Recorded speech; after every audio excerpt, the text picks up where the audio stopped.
Aroma ടിവിയുടെ എല്ലാ മാന്യ ശ്രോതാക്കൾക്കും വേഗം വരുന്ന കർത്താവായ യേശു ക്രിസ്തുവിന്റെ തന്നെ തിരുനാമത്തിൽ വന്ദനത്തെയും സ്വാഗതത്തെയും അറിയിക്കുന്നു. അനുഗ്രഹീതവും മനോഹരമായ നല്ല നിമിഷങ്ങൾക്കായി, നല്ല ദിവസത്തിനായി ഞാൻ കർത്താവിന് സ്തോത്രം ചെയ്യുന്നു. ഇന്ന് നമ്മൾ ക്ഷണം സ്വീകരിച്ച് നമ്മോടൊപ്പം ജോയിൻ ചെയ്തിരിക്കുന്ന കർത്താവിന്റെ വിലപ്പെട്ട ദാസൻ pastor V K Johnson, Delhi, തന്റെ ജീവിതാനുഭവങ്ങൾ അരോമ ടി വി പ്രേക്ഷകരോടൊപ്പം പങ്കുവയ്ക്കുന്നു. ശ്രദ്ധയോടെ പ്രാർത്ഥന സ്കിപ്പ് ചെയ്യാതെ അവസാനം വരെ ഈ വീഡിയോ കാണുകയും കേൾക്കുകയും ചെയ്യാം. നിങ്ങളുടെ വിലയേറിയ അഭിപ്രായങ്ങളും നിർദ്ദേശങ്ങളും കമന്റ് ബോക്സിൽ രേഖപ്പെടുത്താൻ മറക്കരുത്. ഒരു പ്രാർത്ഥനാ വിഷയമുണ്ട് ഞങ്ങളുമായി പങ്കുവയ്ക്കാൻ ആഗ്രഹിക്കുന്നുവെങ്കിൽ, അതുപോലെ കൂടുതൽ വിവരങ്ങൾ നിങ്ങൾ അറിയുവാൻ ആഗ്രഹിക്കുന്നെങ്കിൽ സ്ക്രീനിൽ കാണുന്ന വാട്സപ്പ് നമ്പറിൽ ഞങ്ങളെ അറിയിക്കൂ. തീർച്ചയായിട്ടും ഞങ്ങൾ നിങ്ങൾക്ക് വേണ്ടി പ്രാർത്ഥിക്കുകയും മറുപടി തരികയും ചെയ്യുന്നതായിരിക്കും. സാക്ഷ്യം പറഞ്ഞ പ്രിയപ്പെട്ടവരോടൊപ്പം എല്ലാ തിങ്കളാഴ്ചയും രാത്രി 8:30 മണി മുതൽ ഓൺലൈനിലൂടെ നടക്കുന്ന പ്രാർത്ഥനാ കൂട്ടായ്മയിൽ നിങ്ങൾക്ക് സംബന്ധിക്കാവുന്നതാണ്. പാസ്റ്റർ വി കെ ജോൺസൺ അവരുകളെ തികഞ്ഞ സ്നേഹത്തോടും ആദരവോടും കൂടി അരോമ ടി വി പ്രേക്ഷകരോടൊപ്പം സമയം ചെലവഴിക്കുന്നതിനായിട്ട് ക്ഷണിച്ചോളൂ. Praise the Lord. ദൈവത്തിന്റെ അതിപരിശുദ്ധമായ നാമം ഈ രാവിലെ സമയം വാഴ്ത്തപ്പെടുമാറാകട്ടെ. അരോമ ടിവിയുടെ ഈ പ്രത്യേക പ്രോഗ്രാമിൽ ദൈവത്തിന്റെ സന്നിധിയിൽ സാക്ഷ്യ വാചകങ്ങളെ പ്രസ്താവിപ്പാനായിട്ട് ദൈവം ഒരുക്കിയ മനോഹര നിമിഷത്തിനായിട്ട് ഞാൻ ദൈവത്തിന് നന്ദിയെ കരയറ്റുന്നു. പ്രകാരം ഒരു അവസരം ഒരുക്കി തന്ന അരോമ ടിവിയോടുള്ള പ്രത്യേക നന്ദി അറിയിക്കുന്നു. എൻ്റെ പേര് pastor V K Johnson, wife Jolly Johnson, 3 മക്കളാണുള്ളത്. മൂത്ത മകൾ ഷാരോൺ മേരി ജോൺസൺ. വിവാഹം കഴിഞ്ഞ് 2.25 വയസ്സുള്ള ഒരു കൊച്ചുമോളുണ്ട്. ഒരു കർത്താവിന്റെ വേലയോടൊപ്പം ജോലിയിലായിരിക്കുന്നു. രണ്ടാമത്തത് മകനാണ് ഡേവിസ് ജോൺസൺ, 26 വയസ്സ് കഴിഞ്ഞു, പ്രോഡക്റ്റ് ഡിസൈനർ ആയിട്ട് വർക്ക് ചെയ്യുന്നു. കൊച്ചുമോള് Ann Susan Johnson BBA first year ചെയ്തുകൊണ്ടിരിക്കുന്നു. കഴിഞ്ഞ 29 വർഷങ്ങളായിട്ട് ഞങ്ങള് ഡൽഹിയിൽ താമസിച്ചുകൊണ്ട് ഡൽഹിയിലും പരിസര സ്റ്റേറ്റുകളിലുമായിട്ട് കർത്താവിന്റെ വേല ഞങ്ങൾ ചെയ്തുകൊണ്ടിരിക്കുന്നു. ഇന്ന് പകൽക്കാലം വളരെ സന്തോഷമുണ്ട് ഈ അരോമ ടിവിയിൽ കടന്നു വന്ന സാക്ഷ്യം പറയുവാനായിട്ട് ഇടയായതിൽ. കാരണം എൻ്റെ ഫ്രണ്ട്സ് ആയിരിക്കുന്ന ദൈവദാസന്മാർ, എൻ്റെ സഹോദരി പലരും ഈ അരോമ ടിവിയിൽ കടന്നു വന്ന് സാക്ഷ്യം പ്രസ്താവിച്ചിട്ടുണ്ട്. അപ്പോഴൊക്കെ ഓർത്തിട്ടുണ്ട്, നമുക്ക് ചാൻസ് കിട്ടുമോ, ആഗ്രഹം തോന്നിയിട്ടുണ്ട്. എന്നാൽ ആ നല്ല ആഗ്രഹത്തെ ദൈവം സാധിപ്പിച്ചതോർത്ത് ഞാൻ ദൈവത്തിന് നന്ദിയെ കരയറ്റുന്നു. എൻ്റെ വളരെ അടുത്ത സ്നേഹിതനായിരിക്കുന്ന കർത്താവിന്റെ ദാസൻ പാസ്റ്റർ അനിയൻ ഷോമേലാണ് എന്നെ റെക്കമെൻഡ് ചെയ്തത്. ദൈവദാസുള്ള നന്ദിയെ അറിയിക്കുന്നു. ദൈവം ധാരാളമായിട്ട് അനുഗ്രഹിക്കട്ടെ. ദൈവം നടത്തിയ വിധങ്ങളെ നന്ദിയുള്ള ഹൃദയത്തോടെ, കണ്ണുനീരോടെ ഓർത്ത് ദൈവത്തിന് മഹത്വം കരയറ്റുവാനും, സാക്ഷ്യത്തിലൂടെ ദൈവജനം പറയുന്ന പോലെ ഒരു സാക്ഷ്യം മറ്റൊരു സാക്ഷ്യത്തെ ഉളവാക്കുന്നു. അത് മറ്റുള്ളവർക്ക് പ്രയോജനവും അനുഗ്രഹമായി തീരുവാൻ പ്രാർത്ഥിക്കുന്നു. ആയിരിക്കുമെന്ന് കർത്താവ് വിശ്വസിച്ചുകൊണ്ട് സാക്ഷ്യത്തിലേക്ക് പ്രവേശിപ്പാനായിട്ട് ഞാൻ ആഗ്രഹിക്കുന്നു. വളരെ അനുഗ്രഹിക്കപ്പെട്ട ആത്മീയ പശ്ചാത്തലമുള്ള ഓർത്തഡോക്സ് പെന്തക്കോസ്റ്റൽ ബാക്ക്ഗ്രൗണ്ടിലുള്ള ഒരു ഭവനത്തിലാണ് ജനിച്ചു വളർത്തപ്പെടുവാൻ എനിക്ക് ദൈവം ഭാഗ്യം ചെയ്തത്. എൻ്റെ മാതാപിതാക്കൾ കർത്താവിന് വേണ്ടി വളരെ വർഷങ്ങൾക്ക് മുമ്പ് തന്നെ, എൻ്റെ പിതാവ് ഏകദേശം 1940കളിലാണ് വിശ്വാസത്തിലേക്ക് കടന്നു വന്നത്. അന്ന് മുതൽ കർത്താവിന് വേണ്ടി മരിക്കുന്ന സമയം വരെയും ഒരു ലേമാനായിട്ട് ദൈവത്തിന്റെ ദാസന്മാർക്ക് വളരെ കൈത്താങ്ങൽ കൊടുക്കുന്ന, ആത്മീയ ശുശ്രൂഷയ്ക്ക് വളരെ വീറോടെ വാശിയോടെ പോരാടിയ ഒരു പിതാവാണ് എൻ്റെത്. എൻ്റെ മാതാവ് അപ്രകാരം. ഞങ്ങള് മക്കൾ 7 പേരാണ്. അതിൽ ഏറ്റവും ഇളയ ആളാണ് ഞാന്.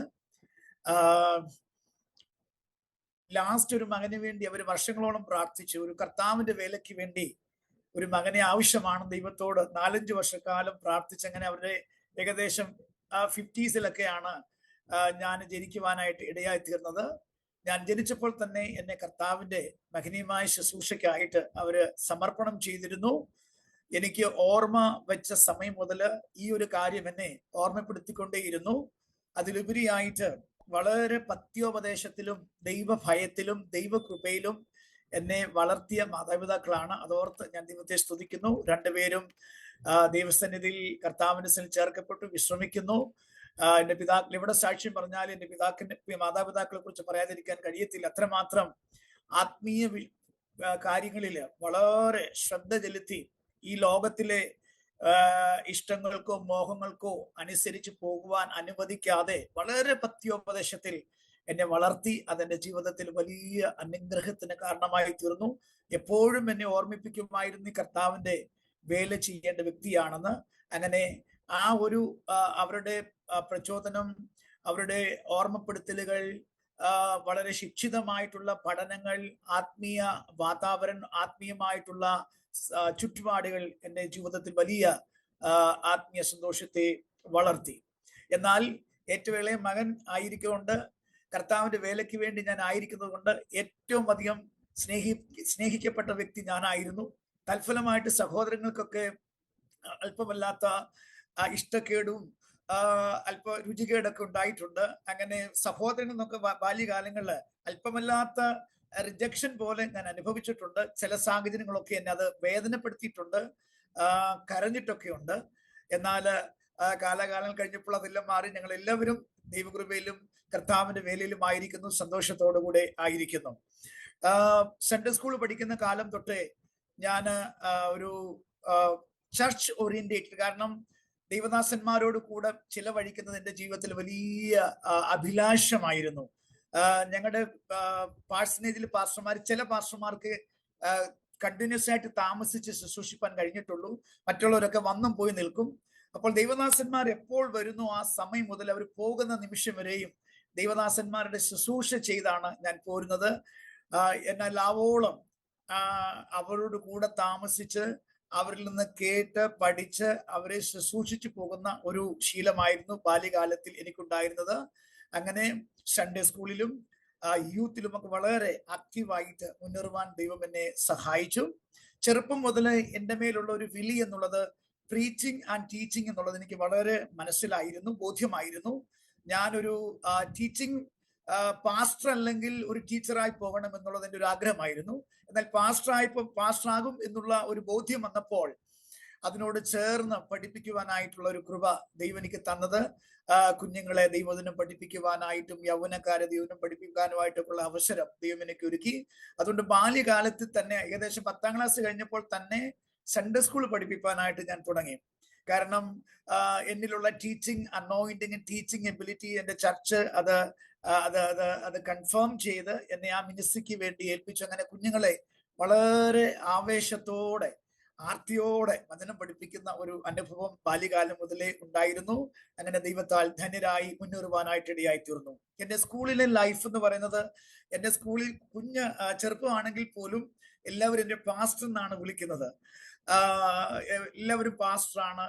പിന്നെ ഈ അതായത് മോശമാണ് ചിത്രീകരിക്കുകയല്ല, ഈ ലോകക്കാരായിട്ടുള്ള കുട്ടികളൊക്കെ അവർ തമാശ മറ്റു കാര്യങ്ങളൊക്കെ ചെയ്യുമ്പോൾ എപ്പോഴും എന്നെ അവർ അവോയ്ഡ് ചെയ്യും. കാരണം നീ പാസ്റ്റർ, ഞങ്ങളോട് വരണ്ട, ഞങ്ങളോട് നിൽക്കണ്ട. അവർ ചിലപ്പോൾ സിഗരറ്റ് വലിക്കാൻ പോകുമ്പോഴോ എന്തെങ്കിലും കുരുത്തക്കേട് കാണിക്കാൻ പോകുമ്പോഴോ ഒക്കെ എന്നെ അവർ പർപ്പസ്ലി അവോയ്ഡ് ചെയ്യും.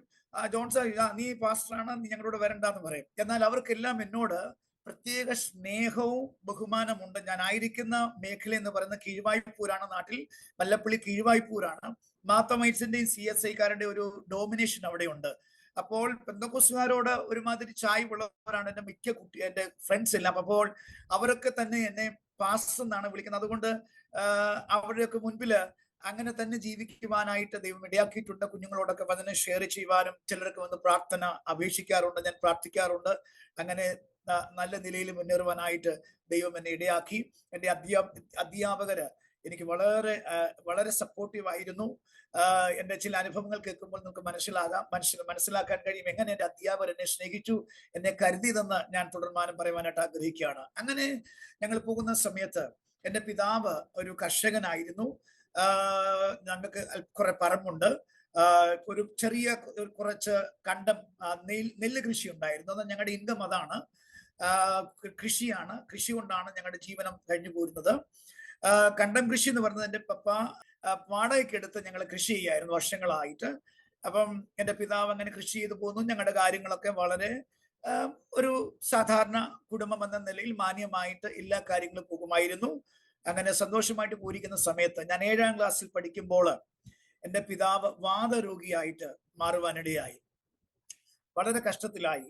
അതായത് പാർഷ്യൽ പാരാലിസിസ്, ലെഫ്റ്റ് സൈഡ് ഇങ്ങനെ തളർന്നു പോകുവാനായിട്ട് ഇടയായി തീർന്നു. വളരെ മരുന്നുകളൊക്കെ എടുത്തു, യാതൊരു കുറവും കാണുന്നില്ല. ഒരു ദിവസം മരുന്ന് കഴിക്കുന്ന സമയത്ത് ഞാൻ 7ാം ക്ലാസ്സിൽ പഠിക്കുമ്പോൾ ഞാൻ പറഞ്ഞു, അച്ചാച്ച ഇത്രയും നാൾ മരുന്ന് എടുത്തിട്ട് കുറവുണ്ടായിട്ടില്ലല്ലോ, നമുക്ക് ഈ മരുന്നെല്ലാം എടുത്തു കളഞ്ഞിട്ട് നമുക്ക് പ്രാർത്ഥിക്കാം. ഞാൻ പറഞ്ഞത് മകനാണ്, കൊച്ചു പയ്യനാണ്. എന്റെ വാക്ക് ഒരു ദൈവദൂതന്റെ വാക്ക് പോലെ എന്റെ പിതാവ് ഏറ്റെടുത്തു. എന്റെ മുമ്പിൽ എന്നോട് പറഞ്ഞു, അങ്ങനാണെങ്കിൽ നീ തന്നെ മരുന്നെടുത്ത് എറിയാൻ പറഞ്ഞു.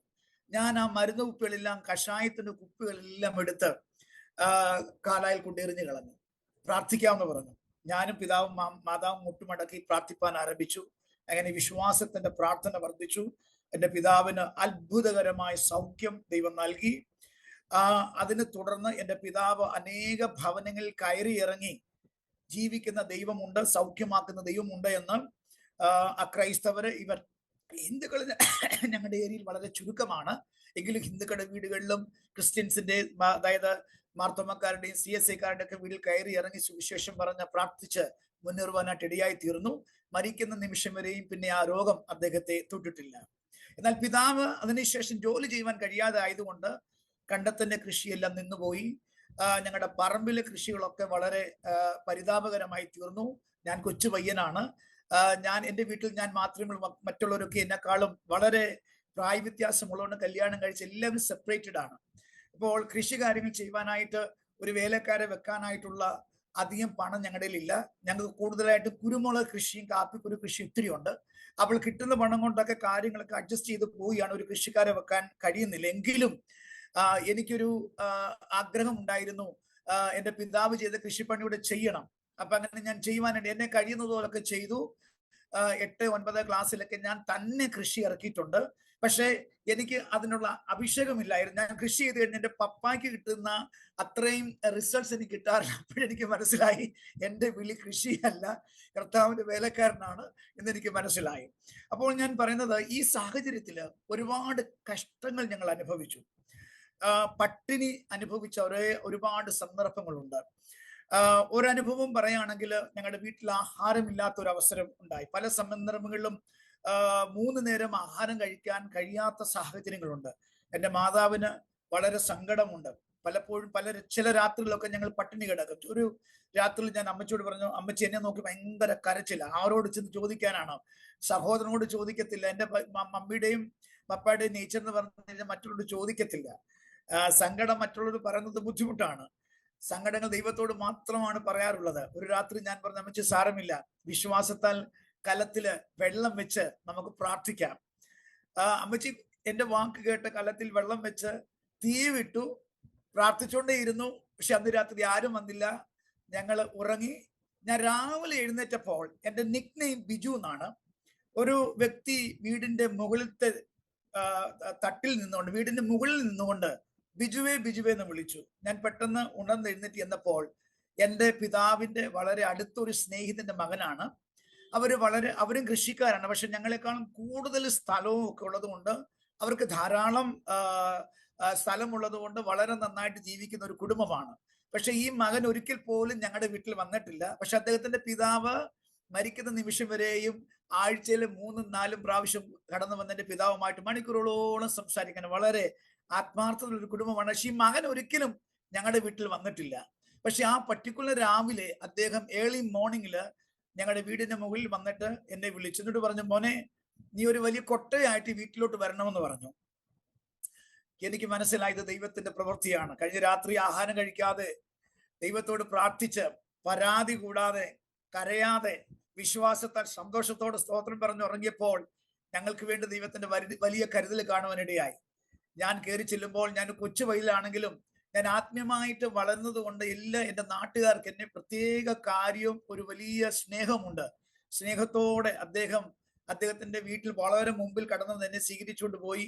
കടന്നു എന്ന് എനിക്ക് ചായയും ആഹാരം, ബ്രേക്ക്ഫാസ്റ്റ് എനിക്ക് ഇപ്പോഴും ഓർമ്മയുണ്ട്. പുട്ടും പഴവും മുട്ടയൊക്കെ തന്ന് ഞാൻ കഴിച്ചു കഴിഞ്ഞിട്ട് ഒരു കൊട്ടയ്ക്കകത്ത് എനിക്ക് എടുക്കാൻ ആവതുപോലെയുള്ള സർവ്വ സാധനങ്ങളും, ഏകദേശം ഒരാഴ്ചയോ 10 ദിവസത്തേക്കുള്ള സാധനങ്ങൾ എനിക്ക് തന്നു. ഞങ്ങൾ വീട്ടിൽ അത് വീട്ടിൽ കൊണ്ടുവന്നതിന് ശേഷം ഞങ്ങൾ ഏകദേശം ഒരാഴ്ചയിലധികം ആ സാധനങ്ങൾ വാങ്ങിച്ച് കഴിച്ച് അനുഗ്രഹം പ്രാപിച്ച് മുൻപോട്ട് പോകുവാനായിട്ട് ഇടയായി തീർന്നിട്ടുണ്ട്. ഞാൻ ദൈവത്തിന്റെ വിശ്വസ്തത എപ്പോഴും ഓർക്കും. എൻ്റെ പിതാവ് എന്നോട് പറഞ്ഞിട്ടുള്ളത് ഞാൻ ഓർക്കാറുണ്ട്. 1940കളിൽ വിശ്വാസത്തിൽ കടന്നു വരുമ്പോൾ വളരെ പട്ടിണിയും ദാരിദ്ര്യമുള്ള കാലമാണ്. ആ സമയത്ത് എൻ്റെ പിതാവ് എൻ്റെ വല്യപ്പച്ചനോട് കൂടിയാണ് താമസിച്ചത്. എൻ്റെ വല്യപ്പച്ചന് വളരെ ഏക്കർ കണക്കിന് സ്ഥലമുണ്ട്.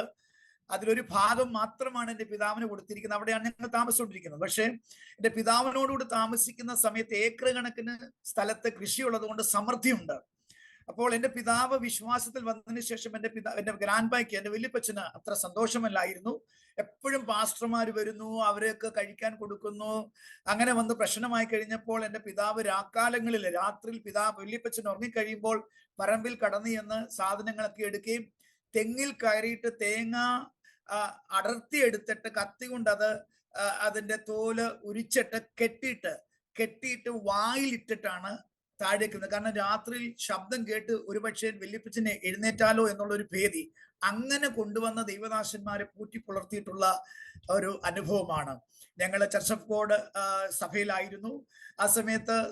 അതിനുശേഷം ഞങ്ങളുടെ ആ ചർച്ച് ഓഫ് ഗോഡിന്റെ ആരാധന തുടങ്ങി ഞങ്ങളുടെ വീട്ടിലാണ്. അതിനുശേഷം ഈ സഭയ്ക്ക് ഒരു സ്ഥലം വാങ്ങിച്ചത് റോഡരികിലാണ്, കുറച്ച് ദൂരെ ആയിരുന്നു. അപ്പോൾ പിന്നെ എൻ്റെ പിതാവ് ഷാരോൺ ഫെലോഷിപ്പായിട്ട് ജോയിൻ ചെയ്തു. അവരുടെയും ചർച്ച് ഞങ്ങളുടെ വീട്ടിലാണ് ആരംഭിച്ചത്. ആ ദേശത്തെ 2 പെന്തക്കോസ്ത് സഭകളും ആരംഭിച്ചത് എൻ്റെ വീട്ടിലാണ്.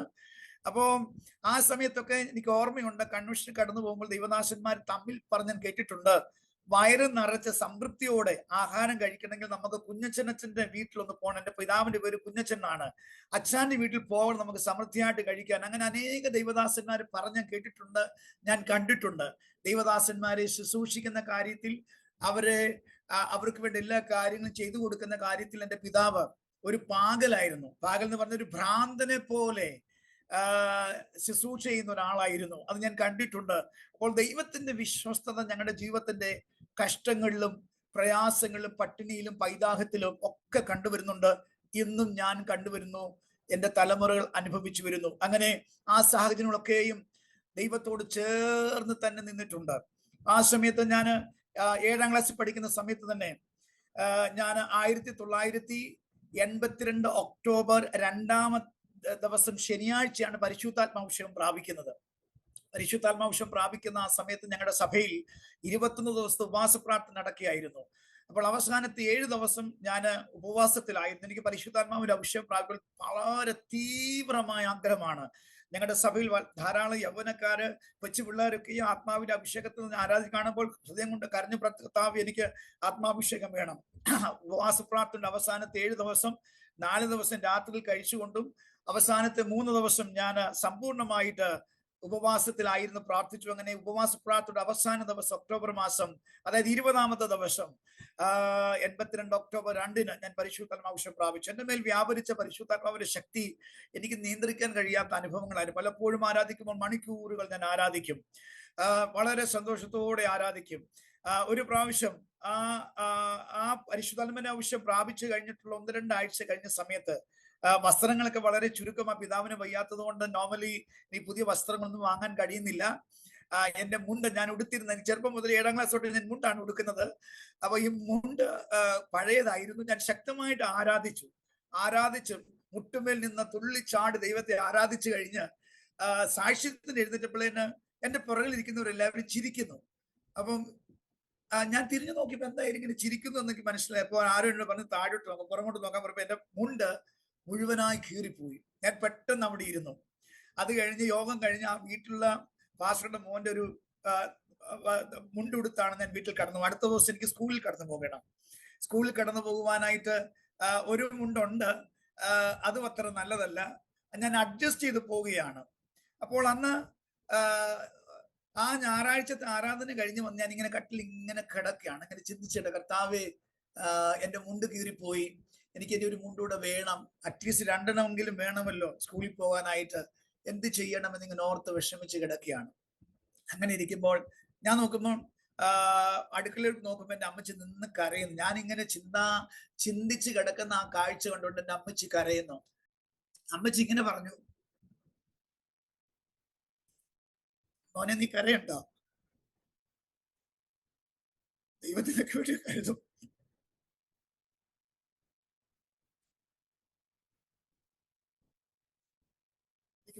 എനിക്ക് വലിയ ധൈര്യം നൽകിയ വചനം.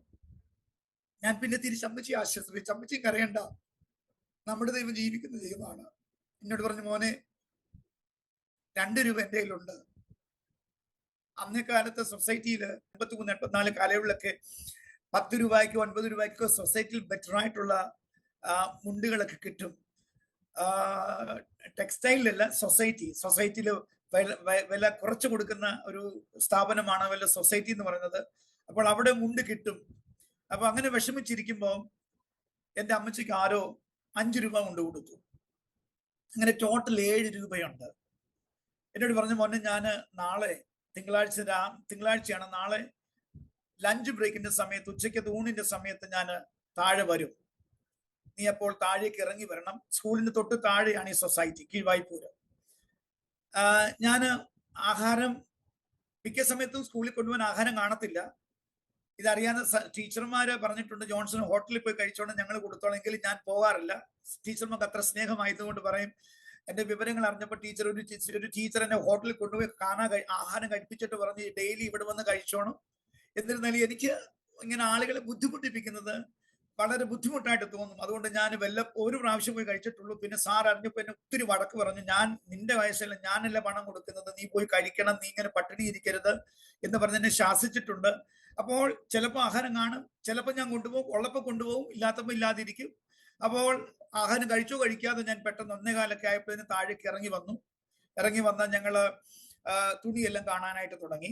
അപ്പോൾ ശ്രദ്ധിക്കണം, ഈ അവിടുത്തെ സൊസൈറ്റിയിലെ മെയിൻ ആളെന്ന് പറയുന്നത് ഞങ്ങളുടെ കണ്ടം കൃഷി ചെയ്യുന്ന, അതിനോട് തൊട്ടടുത്ത് കൃഷി ചെയ്യുന്ന ആളാണ്. അപ്പം എന്റെ പിതാവും അച്ചായന്റെ പിതാവും വളരെ ക്ലോസ് ആണ്.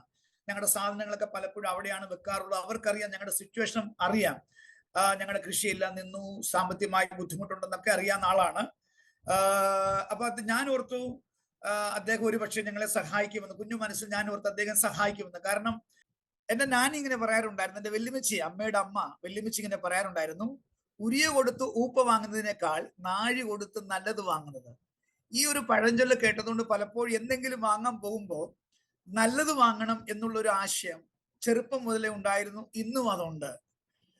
അപ്പം ഈ 7 രൂപയുടെ മുണ്ട് വാങ്ങിച്ചു കഴിഞ്ഞാൽ അത് വളരെ പത്തലയാണ്, വളരെ കട്ടി കുറഞ്ഞ മുണ്ടാണ്. എനിക്കറിയാം, ഞാൻ ഈ ശക്തമായിട്ട് ആരാധിക്കും ഇങ്ങനെയൊക്കെയുള്ള മുണ്ട് കൊടുത്തു കഴിഞ്ഞാൽ പിന്നെയും അത് പൊട്ടിപ്പോകുമെന്നുള്ളൊരു പേടി.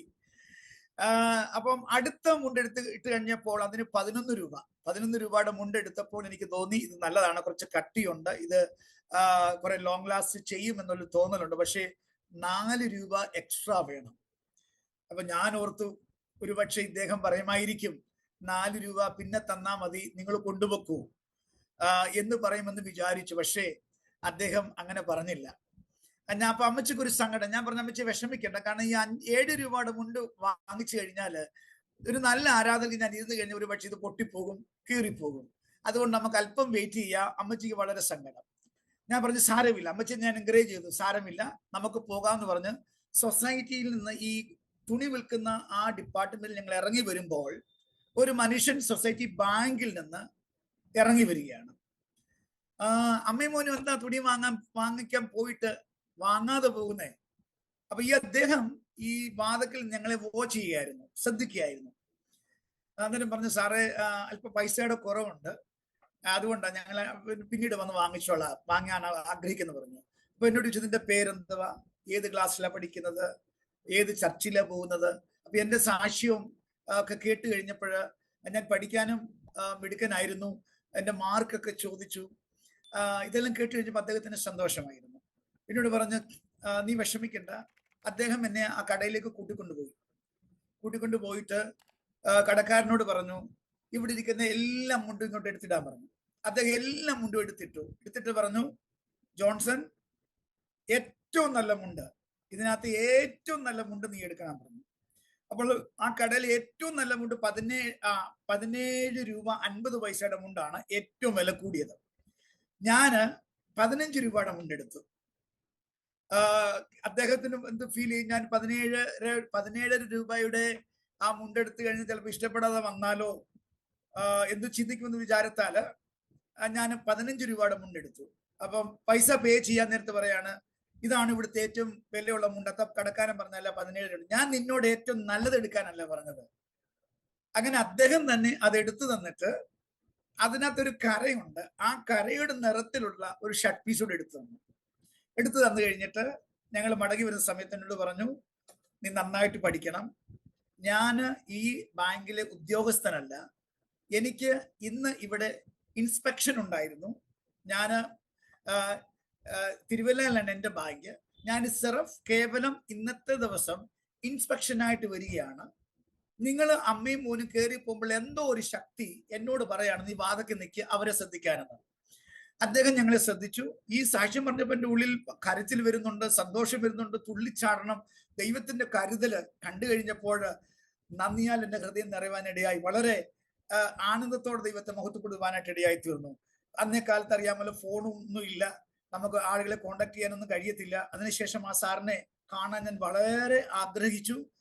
ചില നാളുകൾക്ക് ശേഷം ഞാൻ തിരുവല്ലയിൽ നിന്ന് എൻ്റെ വീട്ടിലേക്ക് പോകുന്ന സമയത്ത് വഴിയിൽ നിൽക്കുന്നത് കണ്ടു. അപ്പൊ അദ്ദേഹത്തെ പിന്നെ കാണാനൊക്കെ ആഗ്രഹിച്ചെങ്കിൽ അങ്ങനെ ഒരു പ്രാവശ്യമേ കാണാനായിട്ട് കഴിഞ്ഞിട്ടുള്ളൂ. എൻ്റെ ദൈവം എത്ര നല്ലവനാണ്. ഞാൻ ഇന്ന് നോക്കിയിട്ട് രാവിലെയും എൻ്റെ ഭാര്യ പറയാണ്, നിങ്ങളുടെ ഷർട്ടിന്റെ എണ്ണമോ നിങ്ങളുടെ പാന്റിന്റെ എണ്ണമോ നിങ്ങൾക്ക് അറിയത്തില്ല. ദൈവം ആ സമയത്ത് നല്ല വസ്ത്രം ധരിക്കാൻ ആഗ്രഹിച്ച ഒരുപാട് സമയങ്ങളുണ്ട്. ഇന്ന് എനിക്കറിയത്തില്ല ഏതിടും എന്നുള്ള ചിന്തയാണ് ഓരോ ദിവസവും ഭരിക്കുന്നത്.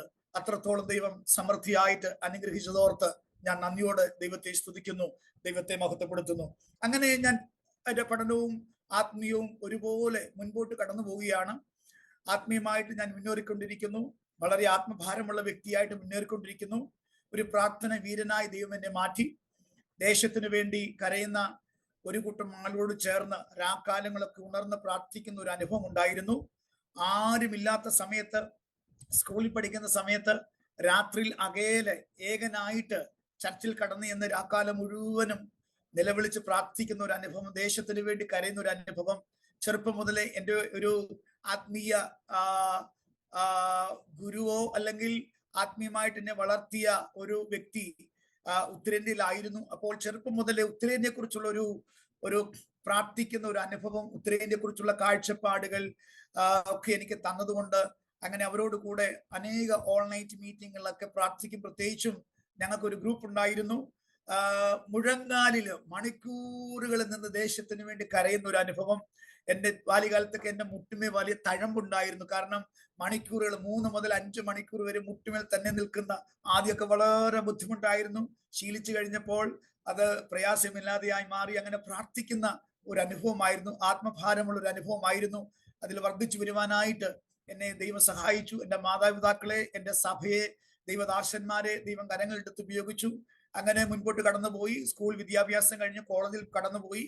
അപ്പോൾ ഞങ്ങളുടെ ചർച്ചില് ഏത് പ്രവാചകൻ വന്നാലും, പ്രവാചകന്മാരല്ലാത്തവർ വന്നാലും എൻ്റെ ആത്മീയമായ ആ തീഷ്ണത കാണുമ്പോൾ, നീ കർത്താവിന്റെ വിലയ്ക്ക് വേണ്ടി ഇറങ്ങണം, കർത്താവിന്റെ വിലയ്ക്ക് വേണ്ടി ഇറങ്ങണം എന്നിങ്ങനെ പറയും. എന്നോടുള്ള ദൈവത്തിന്റെ വാഗ്ദത്തങ്ങൾ അനവധിയാണെന്ന് എനിക്കറിയാം. കർത്താവിന്റെ വിലയ്ക്ക് വേണ്ടി ഞാൻ ഉള്ളവനാണെന്ന് എനിക്കറിയാം. പക്ഷേ ദൈവത്തിന്റെ ആ പെർഫെക്റ്റ് ടൈമിങ്ങിന് വേണ്ടി ഞാൻ കാത്തിരിക്കുമായിരുന്നു.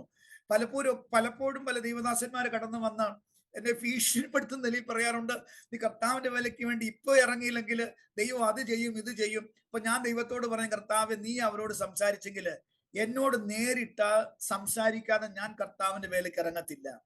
അവരോട് സംസാരിക്കുന്ന ദൈവം എന്നോട് സംസാരിക്കാതെ ഞാൻ ഒരിക്കലും കർത്താവിന്റെ വേലയ്ക്ക് വേണ്ടി സ്റ്റെപ്പ് എടുത്ത് വെക്കില്ല. ഞാൻ അപ്പോൾ നേരിട്ട് ദൈവത്തിന്റെ ശബ്ദം കേൾക്കുവാൻ വളരെ വാഞ്ചയോടെ കാത്തിരിക്കുമായിരുന്നു. എൻ്റെ പാസ്റ്റർ കാണുന്നവരെല്ലാവരും കർത്താവിന്റെ വേലയ്ക്ക് വേണ്ടി ഇറങ്ങ് ഇങ്ങനെ പറയുമായിരുന്നു.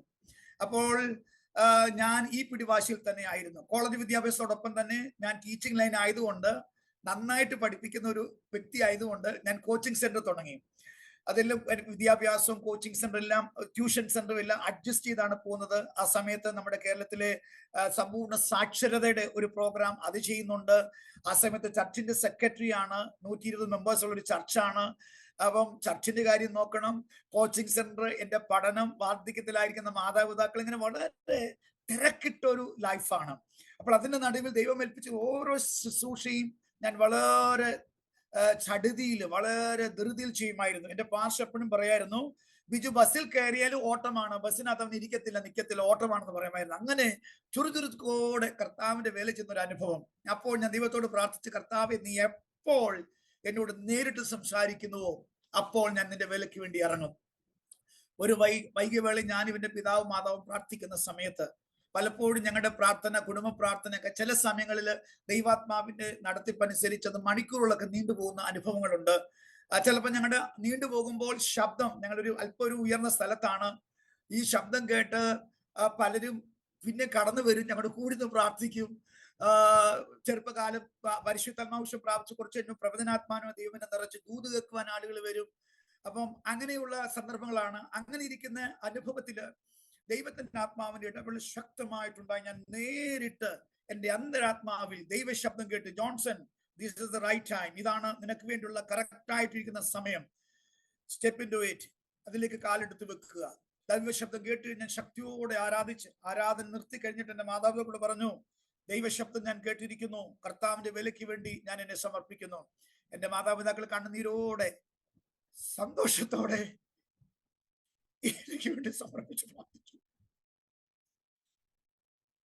എന്റെ ജീവിതത്തിൽ വളരെ ആനന്ദം നിറഞ്ഞ, സന്തോഷം നിറഞ്ഞ, സന്തോഷത്തിന്റെ നിർവൃതി എന്നൊക്കെ മലയാളത്തിൽ പറയാറില്ലേ, ആ ഒരു അനുഭവം കൊണ്ടുപോകാനിടയായി. അടുത്ത സൺഡേയിൽ ഞാൻ ദൈവദാസനോട് പറഞ്ഞു, പാസ്റ്ററെ, ഞാൻ കർത്താവിന്റെ വിലയ്ക്കായിട്ട് ഞാൻ എന്നെ സമർപ്പിച്ചു. ഇനി എവിടെ ബൈബിൾ കോളേജ് പോകണമെന്ന് എനിക്ക് അറിയത്തില്ല, പാസ്റ്റർ പ്രാർത്ഥിക്കണം. 1-2 ആഴ്ചക്കുള്ളിൽ പാസ്റ്ററിനോട് പറഞ്ഞു, പാസ്റ്റർ ജോൺസൺ ബാംഗ്ലൂരില് ഒരു AGയുടെ ഒരു ഇൻസ്റ്റിറ്റ്യൂട്ട് ഈ വർഷം പുതുതായിട്ട് തുടങ്ങുന്നുണ്ട്, അവിടെ ഡിപ്ലോമ ഓഫ് തിയോളജിയാണ് അവർ ചെയ്യുന്നത്, നിനക്ക് പോകാനുള്ള കാര്യങ്ങൾ ഞാൻ ചെയ്തു എന്ന് പറഞ്ഞു. ഞാന് സത്യം പറഞ്ഞാല് ബൈബിൾ കോളേജിൽ കടന്നു പോകണം എന്നുള്ളത് ഞാൻ ദൈവശബ്ദം കേട്ടു എന്നേ പറഞ്ഞുള്ളൂ, പോകണമെന്ന് പാസ്റ്ററോട് പറഞ്ഞില്ല. പക്ഷെ പാസ്റ്റർ ആ ദൈവശബ്ദം കേട്ടു എന്ന് കഴിഞ്ഞപ്പോൾ തന്നെ ദൈവത്തിന്റെ ആത്മാവ് അദ്ദേഹത്തിലൂടെ പ്രവർത്തിച്ചു. എനിക്ക് കടന്നു പോകാൻ വേണ്ടതായ വഴികളെല്ലാം അദ്ദേഹത്തിലൂടെ ദൈവം ഒരുക്കി തന്നു. അങ്ങനെ ഞാൻ എന്റെ മാതാപിതാക്കളെ വിട്ട് ബാംഗ്ലൂർ കടന്നുപോയി. നാട്ടുകാരും വീട്ടുകാരെല്ലാം എന്നെ പരീക്ഷിക്കാൻ തുടങ്ങി. ഇവൻ ചർച്ചുകാർ പോലും പറഞ്ഞു, ഇത്രയും പ്രായമുള്ള അപ്പനെ അമ്മ ഇട്ടിട്ട് അവന് ബാംഗ്ലൂർ പോവുകയാണ്. ഞാൻ പറഞ്ഞു, എന്റെ പിതാവിനെ മാതാവിനെ ദൈവം കരുതിക്കൊള്ളും. എന്റെ മാതാപിതാക്കൾ എന്നെ വളരെ പ്രോത്സാഹിപ്പിച്ചു, ദൈവകരങ്ങളിലേക്ക് ഏൽപ്പിച്ചു പോയി. കാരണം ആ സമയത്ത് ഞാൻ ട്യൂഷൻ സെന്റർ നടത്തിയാണ് എന്റെ മാതാപിതാക്കളുടെ കാര്യങ്ങൾ നോക്കുന്നത്. അവരെങ്ങനെ ആഹാരം കഴിക്കും, ആര് ചെയ്യും, സഹോദരങ്ങൾക്ക് സഹായിക്കുമായിരിക്കും എന്നുള്ളൊരു തോന്നലിൽ ഞാൻ കടന്നുപോയി. എന്നെ ബാംഗ്ലൂർ സപ്പോർട്ട് ചെയ്യുവാനും ആരുമില്ലായിരുന്നു. അങ്ങനെ അവിടെ കടന്നുപോയപ്പോൾ ദൈവത്തിന്റെ വലിയ കരുതൽ അവിടെയും കണ്ടു. എനിക്ക് അടുത്തുള്ള ഒരു മലയാളം അസംബ്ലി സ്കൂളിലെ അസിസ്റ്റന്റ് പാസ്റ്റർ അയച്ച് അവിടുത്തെ പാസ്റ്റർ ശുശ്രൂഷിക്കുവാനായിട്ടുള്ള അസിസ്റ്റ് ചെയ്യുവാനായിട്ടുള്ള അവസരം ലഭിച്ചു. അങ്ങനെ ഈവൻ ഞങ്ങളുടെ പ്രിൻസിപ്പൽ പോലും എന്നെ പല പ്രാവശ്യം സഹായിച്ചു. അങ്ങനെ പഠിച്ചു. വളരെ അനുഗ്രഹിക്കപ്പെട്ട നിലയിൽ അക്കാഡമിക് എക്സലൻസ് ഒക്കെ പ്രാപിച്ച് വളരെ അനുഗ്രഹിക്കപ്പെട്ടവനായി തിരിച്ച് മടങ്ങി വന്നതിന് ശേഷം ന്യൂ ഇന്ത്യ ബൈബിൾ കോളേജിൽ BTച്ചിന് ഞാൻ ജോയിൻ ചെയ്യുവാൻ ഇടയായി തീർന്നു. ഒരു വർഷം കഴിഞ്ഞതിന് ശേഷം ദൈവം എനിക്ക് അവിടുത്തെ ചർച്ചില് മോതിരവയല് വലിയകാവ്, ആദ്യം മോതിരവയലില് പിന്നെ വലിയകാവ്, രണ്ട് വർഷം വെച്ച് ശുശ്രൂഷിക്കുവാനായിട്ടുള്ള അവസരം ദൈവം എനിക്ക് തന്നു. ഗ്രാജുവേഷൻ 95-ലാണ് ഞാൻ ചെയ്യുന്നത്. അതിനുശേഷം എന്റെ വിവാഹം നടന്നു. വിവാഹം നടന്നതിന് ശേഷം റാന്നിയിലെ വലിയകാവ് എന്ന് പറയുന്ന സ്ഥലത്ത് ഞങ്ങൾ ശുശ്രൂഷയിലായിരുന്നു. ആ സമയത്ത് ഞാൻ വിവാഹത്തിന് ശേഷം എന്റെ പിതാവും കൂടെ ഉണ്ടായിരുന്നു. ഞങ്ങൾ എല്ലാവരും അവിടെ ഒരു വീട് വാടകയ്ക്കെടുത്ത് താമസിച്ച് അവിടുത്തെ കർത്താവിന്റെ വേല ചെയ്യുകയായിരുന്നു. ആ സമയങ്ങളിൽ ദൈവം വിവിധ തലങ്ങളിൽ ദൈവം എന്നെ ഉപയോഗിക്കുവാൻ തുടങ്ങി. അപ്പോൾ കേരളത്തിലെ മിനിസ്ട്രി കൊണ്ട് ഞാൻ ഒത്തിരി സാറ്റിസ്ഫൈഡ് ആകാൻ തുടങ്ങി. അപ്പോൾ ഈ കാലഘട്ടത്തിൽ നോർത്ത് ഇന്ത്യയിൽ ശുശ്രൂഷിച്ച ചില ദൈവദാസന്മാർ കടന്നു വന്ന് പറഞ്ഞു, ബിജു, അവിടുത്തെ ചൂട് അതിഭയങ്കരമാണ്, പ്രത്യേകിച്ചും തണുപ്പ് നിനക്കൊന്നും സഹിക്കാൻ പറ്റത്തില്ല, നീ പോയാൽ ശരിയാകത്തില്ല, പിടിച്ചു നിൽക്കാൻ ബുദ്ധിമുട്ടായിരിക്കും എന്ന് പറഞ്ഞു. അപ്പോൾ ഇതൊക്കെ കേട്ട് കഴിഞ്ഞപ്പോൾ മനസ്സിന് ചെറിയൊരു ശുഷ്കാന്തി കുറഞ്ഞു പോയിട്ട് ഞാൻ ഇങ്ങനെ ചിന്തിച്ചു, നോർത്ത് ഇന്ത്യയിൽ നല്ല കാലാവസ്ഥ ഉള്ളപ്പോൾ ഞാൻ കർത്താവിന്റെ വേലയ്ക്കായിട്ട് കടന്നു പോകും എന്ന് വിചാരിച്ചു. 1993 ന്യൂ ഇന്ത്യ ബൈബിൾ കോളേജിൽ നിന്ന് ഒരു ടീമിന് ഞങ്ങളെ ഒരു 11 പേര് അടങ്ങുന്ന ഒരു സംഘത്തെ നോർത്ത് ഇന്ത്യ ഒന്ന് സ്പൈ ഔട്ട് ചെയ്യാനായിട്ട് ഞങ്ങളെ അയച്ചു. പഞ്ചാബില് ഞങ്ങൾ 11 ദിവസം കടന്നുപോയി ശുശ്രൂഷിച്ചപ്പോൾ അവിടെയും കടന്നു എന്ന കാലാവസ്ഥകളെ കുറിച്ച് കേട്ട് കഴിഞ്ഞപ്പോൾ ഒരു ഭീതി ഉണ്ടായിരുന്നു, എങ്ങനെ കാലാവസ്ഥ പിടിച്ചു നിൽക്കാൻ കഴിയുമെന്നുള്ള ഒരു തോന്നലുണ്ടായിരുന്നു. അതുകൊണ്ട് എന്റെ നോർത്ത് ഇന്ത്യൻ വിഷൻ മങ്ങലാകാൻ തുടങ്ങി. കേരളത്തിലുള്ള ശുശ്രൂഷകൾ കൊണ്ട് ഞാൻ സംതൃപ്തനായിട്ട് നല്ല ചർച്ച്, ഗ്രോയിങ് ചർച്ച്, പിന്നെ prophetical ministry, convention ministry, translation ministry, അങ്ങനെ വളരെ തിരക്കിട്ട ഒരു ലൈഫ് മിനിസ്ട്രിയും അതോടൊപ്പം തന്നെ കോച്ചിങ്ങും എന്റെ ജീവിതത്തിലെ വളരെ ഈ ടീച്ചിങ് എന്ന് പറയുന്നത് എന്റെ എന്താണെന്നറിയാമോ പാഷനാണ്. അപ്പൊ കേരളത്തിൽ പെന്തക്കോസ്തുകാരുടെ ഉപദേശിമാരും ഇങ്ങനൊരു കാര്യം ചെയ്യാറില്ല. ഞാൻ ആരെയും നോക്കിയില്ല, സമൂഹം എന്നെ പഴിക്കാൻ തുടങ്ങി. ഇത്രയും ശുശ്രൂഷ നല്ല ചർച്ച ഉണ്ടായിട്ടും ഇദ്ദേഹത്തിന് ആർത്തിയാ, പൈസയുടെ ആർത്തിയാണെന്ന് പറഞ്ഞാണ് ഇദ്ദേഹം കോച്ചിങ് സെന്റർ ഉണ്ടെങ്കിൽ ഒത്തിരി പിള്ളേർ വരുന്നു. അപ്പോൾ ഇതിനൊക്കെ സമയം ഞാൻ കണ്ടെത്തും. മീറ്റിങ്ങിനൊക്കെ പോകുമ്പോൾ അതനുസരിച്ച് അഡ്ജസ്റ്റ് ചെയ്ത് കാര്യങ്ങളെല്ലാം പോകുമ്പോൾ അതിന്, കാരണം എൻ്റെ അകത്ത് വലിയൊരു പാഷനാണ് ടീച്ചിങ്. അതുകൊണ്ട് കേരളത്തിൽ ആരും ചെയ്യാത്ത ഒരു കാര്യം ഞാൻ ചെയ്തു. പാസ്റ്റർമാരൊക്കെ ഒരുപാട് ക്രിട്ടിസൈസ് ചെയ്തു, അനേക വിശ്വാസം ക്രിട്ടിസൈസ് ചെയ്തെങ്കിലും എനിക്കറിയാം ദൈവം എന്നെ ഏൽപ്പിച്ച കാര്യമാണ്, ഞാനത് ചെയ്യും. അങ്ങനെ ചെയ്തുകൊണ്ടേ പോകുന്നു. അങ്ങനെ സന്തോഷമായി പോയിരുന്ന ഒരു സമയത്ത് എൻ്റെ വീട്ടില് ബുധനാഴ്ച ഒരു ഉപവാസ പ്രാർത്ഥന നടക്കുകയാണ്. ഈ ഉപവാസ പ്രാർത്ഥനയിൽ മറ്റ് സംഘടനയിലെ ദൈവദാസിദാസന്മാർ കടന്നു വന്ന് പ്രാർത്ഥിക്കും. അപ്പോൾ ആ ലോക്കൽ സഭയിലെ വിശ്വാസികൾ കടന്നു വന്ന് പ്രാർത്ഥിക്കും. അന്ന് പർട്ടിക്കുലർ രാവിലെ ഞങ്ങൾ എല്ലാം റെഡിയായി. ഹോളിൽ ഒരു ബെഡുണ്ട്. ദൈവദാസന്മാരൊക്കെ വന്നു തുടങ്ങി, ഇരുന്നു, കാപ്പിയും ചായയൊക്കെ കൊടുത്ത് വർത്താനം പറഞ്ഞ് പ്രാർത്ഥിക്കാൻ തുടങ്ങുന്ന സമയമായപ്പോൾ എൻ്റെ വിരലുകള് ഇങ്ങനെ ഫ്രീസ് ആകാൻ തുടങ്ങി, മരവിക്കാൻ തുടങ്ങി. അതുപോലെ തന്നെ എൻ്റെ കാലിന്റെ വിരലുകളും ഫ്രീസ് ആകാൻ തുടങ്ങി.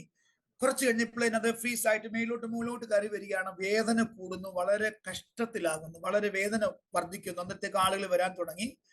ഒരു 15-20 മിനിറ്റ് ആയപ്പോഴേനും സംഗതി വളരെ വഷളാകാൻ തുടങ്ങി. ഈ വേദന ഇങ്ങനെ മുമ്പോട്ട് കയറി വന്ന് കൈയുടെ മുട്ട് വരെ ആകാൻ തുടങ്ങി. വേദന, ഞാൻ നിലവിളിക്കാൻ തുടങ്ങി. എൻ്റെ ഭാര്യ, ഇപ്പോൾ എൻ്റെ മൂത്ത മകളിന് ഷാരോൺ 3 മാസമുണ്ട്. അതിനിടയ്ക്ക് ഒരു കാര്യം ഞാൻ ഓർപ്പിക്കാനുണ്ട്. ഞാൻ ബാംഗ്ലൂർ പഠിക്കുന്ന സമയത്ത് എൻ്റെ മിനിസ്ട്രിയെ കുറിച്ചുള്ള ഒരു കൺഫർമേഷൻ ദൈവം എനിക്ക് തന്നു. നോർത്തിലായിരിക്കും എൻ്റെ മിനിസ്ട്രി, ഇങ്ങനെയൊക്കെ ആയിരിക്കും എന്നുള്ളത് ഉപവസിച്ച് പ്രാർത്ഥിച്ചപ്പോൾ ദൈവം എനിക്കൊരു കൺഫർമേഷൻ തന്നു. അപ്പോൾ ഞാൻ ബാംഗ്ലൂരിൽ വെച്ച് ഒരു തീരുമാനം എടുത്തിട്ടാണ് കേരളത്തിലേക്ക് മടങ്ങിപ്പോയത്. അത് ഇതായിരുന്നു: എൻ്റെ പിതാവ് വാർദ്ധക്യമാണ്, എന്നെ ഏറ്റവും അധികം സ്നേഹിച്ചത് എൻ്റെ പിതാവാണ്. എൻ്റെ പിതാവിന്റെ മരണത്തിന് ശേഷം കർത്താവ്, ഞാൻ നോർത്തിലേക്ക് പോകാമെന്നാണ് ഒരു കവനന്റ്. അത് കവനന്റാണ്, ദൈവത്തോട് എടുത്ത ഒരു ഉടമ്പടിയായിരുന്നു. ഞാൻ എൻ്റെ പിതാവിന്റെ കാലത്തിന് ശേഷം നോർത്ത് ഇന്ത്യയിൽ കടന്നുപോയി ശുശ്രൂഷിക്കാമെന്ന്. കേരളത്തിൽ കടന്നതിന് ശേഷം ഞാൻ പറഞ്ഞതുപോലെ ശുശ്രൂഷയിൽ വലിയ ഫ്ലറിഷ് ആകാൻ തുടങ്ങി, ഗ്രോത്ത് ഉണ്ടായി, അതിൽ സാറ്റിസ്ഫൈഡ് ആയി. അങ്ങനെ ഇരിക്കുന്ന സമയത്താണ് ഈ പ്രാർത്ഥന നടക്കുന്നത്. എൻ്റെ കൈകാലുകൾ മുട്ടുവരെ മരവിച്ചു വന്നിട്ട് സഹിക്കാൻ വയ്യാത്ത വേദന ശക്തിയോടെ നിലവിളിക്കുക. ആളുകളെല്ലാം കരയാൻ തുടങ്ങി. ഞാൻ പെട്ടെന്ന് പാസ്റ്റേ വണ്ടി വിളിക്കട്ടെ, നമുക്ക് ആശുപത്രി. ഞാൻ പറഞ്ഞു, വേണ്ട, ആശുപത്രി പോകണ്ട, എനിക്ക് പ്രാർത്ഥിച്ചാൽ മതി. അഭിഷിക്തന്മാരായ വലിയ ശുശ്രൂഷ ദൈവദാസന്മാർ അവിടെയുണ്ട്. ഞാൻ പറഞ്ഞു, പ്രാർത്ഥിച്ചാൽ മതി, ആശുപത്രി പോകണ്ട. പക്ഷെ എനിക്ക് വേദന സഹിക്കാൻ പറ്റുന്നില്ല. മുട്ടിന്റെ മുകളിലേക്ക് വേദന കൂടിയപ്പോൾ ഞാൻ ഓർത്ത് ഞാൻ മരിച്ചു പോകുമെന്ന്. പക്ഷെ എനിക്കറിയാം, വളരെ യൗവനമാണ്, വളരെ ചെറുപ്പമാണ്. എൻ്റെ മോക്ക് 3 മാസമേ ഉള്ളൂ. എൻ്റെ കുഞ്ഞിനെ നോക്കി കരഞ്ഞു, കർത്താവേ, ഞാനിപ്പോ മരിക്കുകയാണെങ്കിൽ നിന്നോട് നീ എനിക്ക് തന്ന വാഗ്ദത്തങ്ങളുടെ പൂർത്തിയാകത്തില്ല. എനിക്ക് അനേക ആത്മാക്കൾ നേടണം. നോർത്ത് ഇന്ത്യയിൽ പോകണം ഞാൻ തീരുമാനിച്ചതാണ്. അനേക സ്ഥലങ്ങളിൽ കടന്നു പോകാൻ ദൈവത്തോട് വാക്ക് പറഞ്ഞതാണ്. ദൈവത്തിന്റെ വാഗ്ദത്തത്തിന് നിവർത്തി കാണാതെ നീ എന്നെ വിളിക്കുകയാണോ എന്ന് കരഞ്ഞ് ദൈവത്തോട് പ്രാർത്ഥിച്ചു. 2.25 മണിക്കൂർ ഞാൻ ആ വേദനയുമായിട്ട് മല്ലുപിടിക്കുവാനിടയായി. അവസാനം ദൈവത്തോട് ഇങ്ങനെ ചോദിച്ചു, കർത്താവേ, എനിക്ക് സഹിക്കാൻ പറ്റുന്നില്ല, അങ്ങ് എടുക്കുകയാണെങ്കിൽ എടുത്താലും എന്ന് പറഞ്ഞ് ഞാൻ കണ്ണടച്ച് നിലവിളിച്ച് ദൈവത്തോട് ഒന്നുകൂടെ പ്രാർത്ഥിച്ചു, കർത്താവെ, നീ എടുക്കുകയാണെങ്കിൽ എന്നെ എടുത്താൽ എനിക്ക് സഹിക്കാൻ പറ്റുന്നില്ല. അങ്ങനെ പറഞ്ഞു കഴിഞ്ഞപ്പോൾ എന്തോ അതുല്യമായ ശക്തി, പരിശുദ്ധാത്മാവിന്റെ ശക്തി എന്റെ മേൽ വന്നിട്ട് വേദന, അതിന്റെ അഗ്രിവേഷൻ വളരെ റെഡ്യൂസ് ആകാൻ തുടങ്ങി, വേദന കുറഞ്ഞു വരാൻ തുടങ്ങി. അങ്ങനെ ഒരു 15-30 മിനിറ്റിനകം ഞാൻ നോർമൻസിലേക്ക് കടന്നു വന്നു. അന്ന് പിന്നെ പ്രാർത്ഥന കഴിഞ്ഞ് ദൈവദാസന്മാരെല്ലാം കടന്നുപോയി. ഇന്ന് രാത്രി ദൈവത്തോട് മുഴങ്കാലും അടക്കി നിലവിളിപ്പാനിടയായി, കർത്താവെ, എൻ്റെ ജീവിതത്തിൽ മറഞ്ഞു കിടക്കുന്ന എന്തെങ്കിലും പാപമുണ്ടെങ്കിൽ കർത്താവെ, നീ എന്നോട് ക്ഷമിക്കണം. എൻ്റെ പാപം ഏതെങ്കിലും ഏറ്റു പറയാത്ത എന്തെങ്കിലും ഉണ്ടെങ്കിൽ നീ കാണിച്ചു തരണം. ഞാൻ എന്തുകൊണ്ടാണ് ഇത്രയും മരണത്തോട് അഭിമുഖീകരിക്കുന്ന വേദന അനുഭവിപ്പാൻ ഇടയായി തീർന്നത്, അതെനിക്ക് മനസ്സിലാക്കി തരണം എന്ന് പ്രാർത്ഥിക്കുമ്പോൾ രാത്രി ദൈവം എന്നോട് ഇടപെട്ടു. നീ ഒരു കവനന്റ്, ഒരു വാഗ്ദത്തം ചെയ്തിട്ടാണ് ബാംഗ്ലൂരിൽ നിന്നും നീ കേരളത്തിലേക്ക് മടങ്ങി വന്നത്. നിന്റെ പിതാവിന്റെ കാലഘട്ടം കഴിഞ്ഞ് നീ നോർത്തിലേക്ക് മടങ്ങി പോകുമെന്ന്. പിതാവ് എന്റെ സന്നിൽ ചേർക്കപ്പെട്ടു. നീ നോർത്തിലേക്ക് മടങ്ങിപ്പോകുക. എന്റെ ശബ്ദം കേട്ട് അനുസരിച്ചില്ല എങ്കിൽ പിന്നെയും വളരെ വേദനയിലൂടെ കടന്നു പോകേണ്ടി വരും. ഈ ശബ്ദം കേട്ട് കഴിഞ്ഞപ്പോൾ രാത്രി തന്നെ ഞാൻ ദൈവസ്ഥലിൽ നിലപാട് വീണ് കരഞ്ഞ, കർത്താവെ, നാളെ എനിക്കൊരു വഴി ഒരുക്കി തന്നാൽ ഞാൻ നിശ്ചയമായിട്ടും ദൈവം അയക്കുന്ന സ്ഥാനത്ത് കർത്താവിന്റെ വേലയ്ക്കായിട്ട് കടന്നു പോകും. അങ്ങനെ പ്രാർത്ഥിച്ചുകൊണ്ടേയിരുന്നു. ചില ദിവസങ്ങൾക്ക് ദൈവം എനിക്കൊരു ദർശനം തന്നു. നമ്മുടെ മകന്റെ വിവാഹം കുറച്ച് ടെൻഷനായിരുന്നു. അപ്പോഴാണ് ഞങ്ങൾ aromamary.com-ൽ രജിസ്റ്റർ ചെയ്തത്. അവിടെ നിന്നാണ് നമ്മുടെ മകന് നല്ലൊരു പെൺകുട്ടിയെ കണ്ടെത്തിയത്. ഇന്ന് തന്നെ aromamary.com ഡൗൺലോഡ് ചെയ്യും. ചില ദിവസങ്ങൾക്ക് ദൈവം എനിക്കൊരു ദർശനം തന്നു. ഡൽഹിയിലേക്ക് ദൈവം അയക്കുന്നു. ഞാൻ രാവിലെ സമയം എഴുന്നേറ്റുകൊണ്ട് എൻ്റെ ഭാര്യയോട് പറഞ്ഞു, ജോളി, നമ്മൾ ഡൽഹിയിൽ കർത്താവിന്റെ വേലയ്ക്കായിട്ട് പോവുകയാണ്. ആര് നിങ്ങളോട് പറഞ്ഞു? ആര് വഴി? ഞാൻ പറഞ്ഞു, ദൈവം എന്നോട് പറഞ്ഞു ഡൽഹിയിൽ നമ്മൾ പോവുകയാണ്. ആ സമയത്ത് ആരോമ ടി വിയിൽ സാക്ഷി കഴിഞ്ഞ മാസമാണ്, കഴിഞ്ഞ 1.5 മാസത്തിന് മുമ്പ് എൻ്റെ സഹോദരി ജിൻസി, അവൾ ഇനി എൻ്റെ ജൂനിയർ ആയിട്ട് ന്യൂ ഇന്ത്യ ബൈബിൾ കോളേജിൽ ഗ്രാജുവേറ്റ് ചെയ്തു. ഗ്രാജുവേഷന് ശേഷം PG വർഗീസിന്റെ IITയുടെ ഓഫീസിൽ അവർക്ക് ജോലി ലഭിച്ചു. എൻ്റെ അമ്മാച്ചൻ അവളുമായിട്ട് ഡൽഹിയിൽ കടന്നു വന്ന അവരുടെ ഓഫീസിൽ അവളെ ജോയിൻ ചെയ്യിച്ചതിന് ശേഷം മടങ്ങി വരികയാണ്. അപ്പോൾ ഞാൻ അദ്ദേഹത്തോട് ഒരിക്കലും എനിക്ക് നോർത്ത് ഇന്ത്യയിൽ കടന്നു പോകണം എന്നുള്ളത് പറഞ്ഞിട്ടില്ല. അദ്ദേഹത്തിന് അറിയാം നോർത്ത് ഇന്ത്യയിലെ വേലയ്ക്ക് വേണ്ടി ഞാൻ സമർപ്പിച്ചതാണ്. ഞാൻ കോളേജിൽ പോകുമ്പോൾ എനിക്ക് സെക്കൻഡ് ലാംഗ്വേജ് ഹിന്ദി വേണമായിരുന്നു. ഹിന്ദി എടുത്തപ്പോൾ എൻ്റെ മാമ പറഞ്ഞു, അമ്മാച്ചൻ പറഞ്ഞു, ഞാൻ മലയാളം എടുത്തത് മലയാളത്തിൽ നന്നായിട്ട് മാർക്ക് സ്കോർ ചെയ്യാൻ പറ്റും, ഹിന്ദി എന്നിട്ട് പിന്നെ വടക്ക് പറഞ്ഞു. ഞാൻ പറഞ്ഞാൽ എനിക്ക് ഹിന്ദിയിൽ പ്രസംഗിക്കണം, അതുകൊണ്ട് ഹിന്ദി പഠിക്കണം, ഹിന്ദി ഗ്രാമർ പഠിക്കണം. അപ്പൊ അദ്ദേഹത്തിന് അറിയാം ഞാൻ നോർത്ത് ഇന്ത്യക്ക് വേണ്ടി സമർപ്പിച്ച ആളാണെന്നുള്ളത്. അപ്പോൾ ഇവിടെ വന്നപ്പോൾ എന്തോ അദ്ദേഹത്തോട് പറയാണ്, എനിക്ക് വേണ്ടി ജോൺസന് വേണ്ടി IITയിൽ സംസാരിക്കണമെന്ന്. ഞാൻ പറഞ്ഞിട്ടേ ഇല്ലായിരുന്നു. എനിവേ എൻ്റെ അങ്കിള് ഇവിടെ ആയിരിക്കുന്ന സീനിയർ പാസ്റ്ററോട് സംസാരിച്ചിട്ട് എൻ്റെ അനുദരവനുണ്ട്, നോർത്ത് ഇന്ത്യൻ വേലയ്ക്ക് വേണ്ടി സമർപ്പിച്ചത്, ഒരു പക്ഷേ അവന് നിങ്ങളുടെ ശുശ്രൂഷയിൽ ജോയിൻ ചെയ്യുമായിരിക്കും എന്നൊക്കെ പറഞ്ഞ് ഒരു അഡ്രസ്സ് വാങ്ങിച്ചിട്ട് വരികയാണ്. അങ്ങനെ ഇരിക്കുമ്പോൾ തന്നെ എൻ്റെ അമ്മാച്ചൻ വരുന്നതിന്റെ 2-3 ദിവസത്തിന് മുമ്പ് ഞാൻ ദർശനം കാണുകയാണ്. ഞാനും ജോളിയും ഒരു ശുശ്രൂഷയ്ക്കായിട്ട് റാന്നിയിലേക്ക് കടന്നു പോകുന്നു. റാന്നി ബസ് സ്റ്റാൻഡിൽ നിൽക്കുമ്പോൾ ഒരാള് കടന്നു വന്നിട്ട് ഒരു ചിറ്റ് തരുന്നു, ഒരു വൈറ്റ് പേപ്പർ തരുന്നു. ആ വൈറ്റ് പേപ്പർ തന്നിട്ട് എന്നോട് പറയാണ്, ഈ അഡ്രസ്സിൽ ഈ പാസ്റ്ററോട് നീ സംസാരിക്കണം, അദ്ദേഹം ഡൽഹിയിലാണ്, അദ്ദേഹം നിനക്ക് വേണ്ട ക്രമീകരണം ഒരുക്കി തരും. ഞാൻ എഴുന്നേറ്റ് ജോളിയോട് പറഞ്ഞു, ജോളി, നമുക്ക് ആരോ എന്നെ ഫേസ് കാണിക്കുന്നില്ല. എന്നോട് പറയാണ്, ഞാൻ ഈ ദർശനം പറഞ്ഞു കഴിഞ്ഞപ്പോൾ ജോളിയും എക്സൈറ്റഡ് ആയി.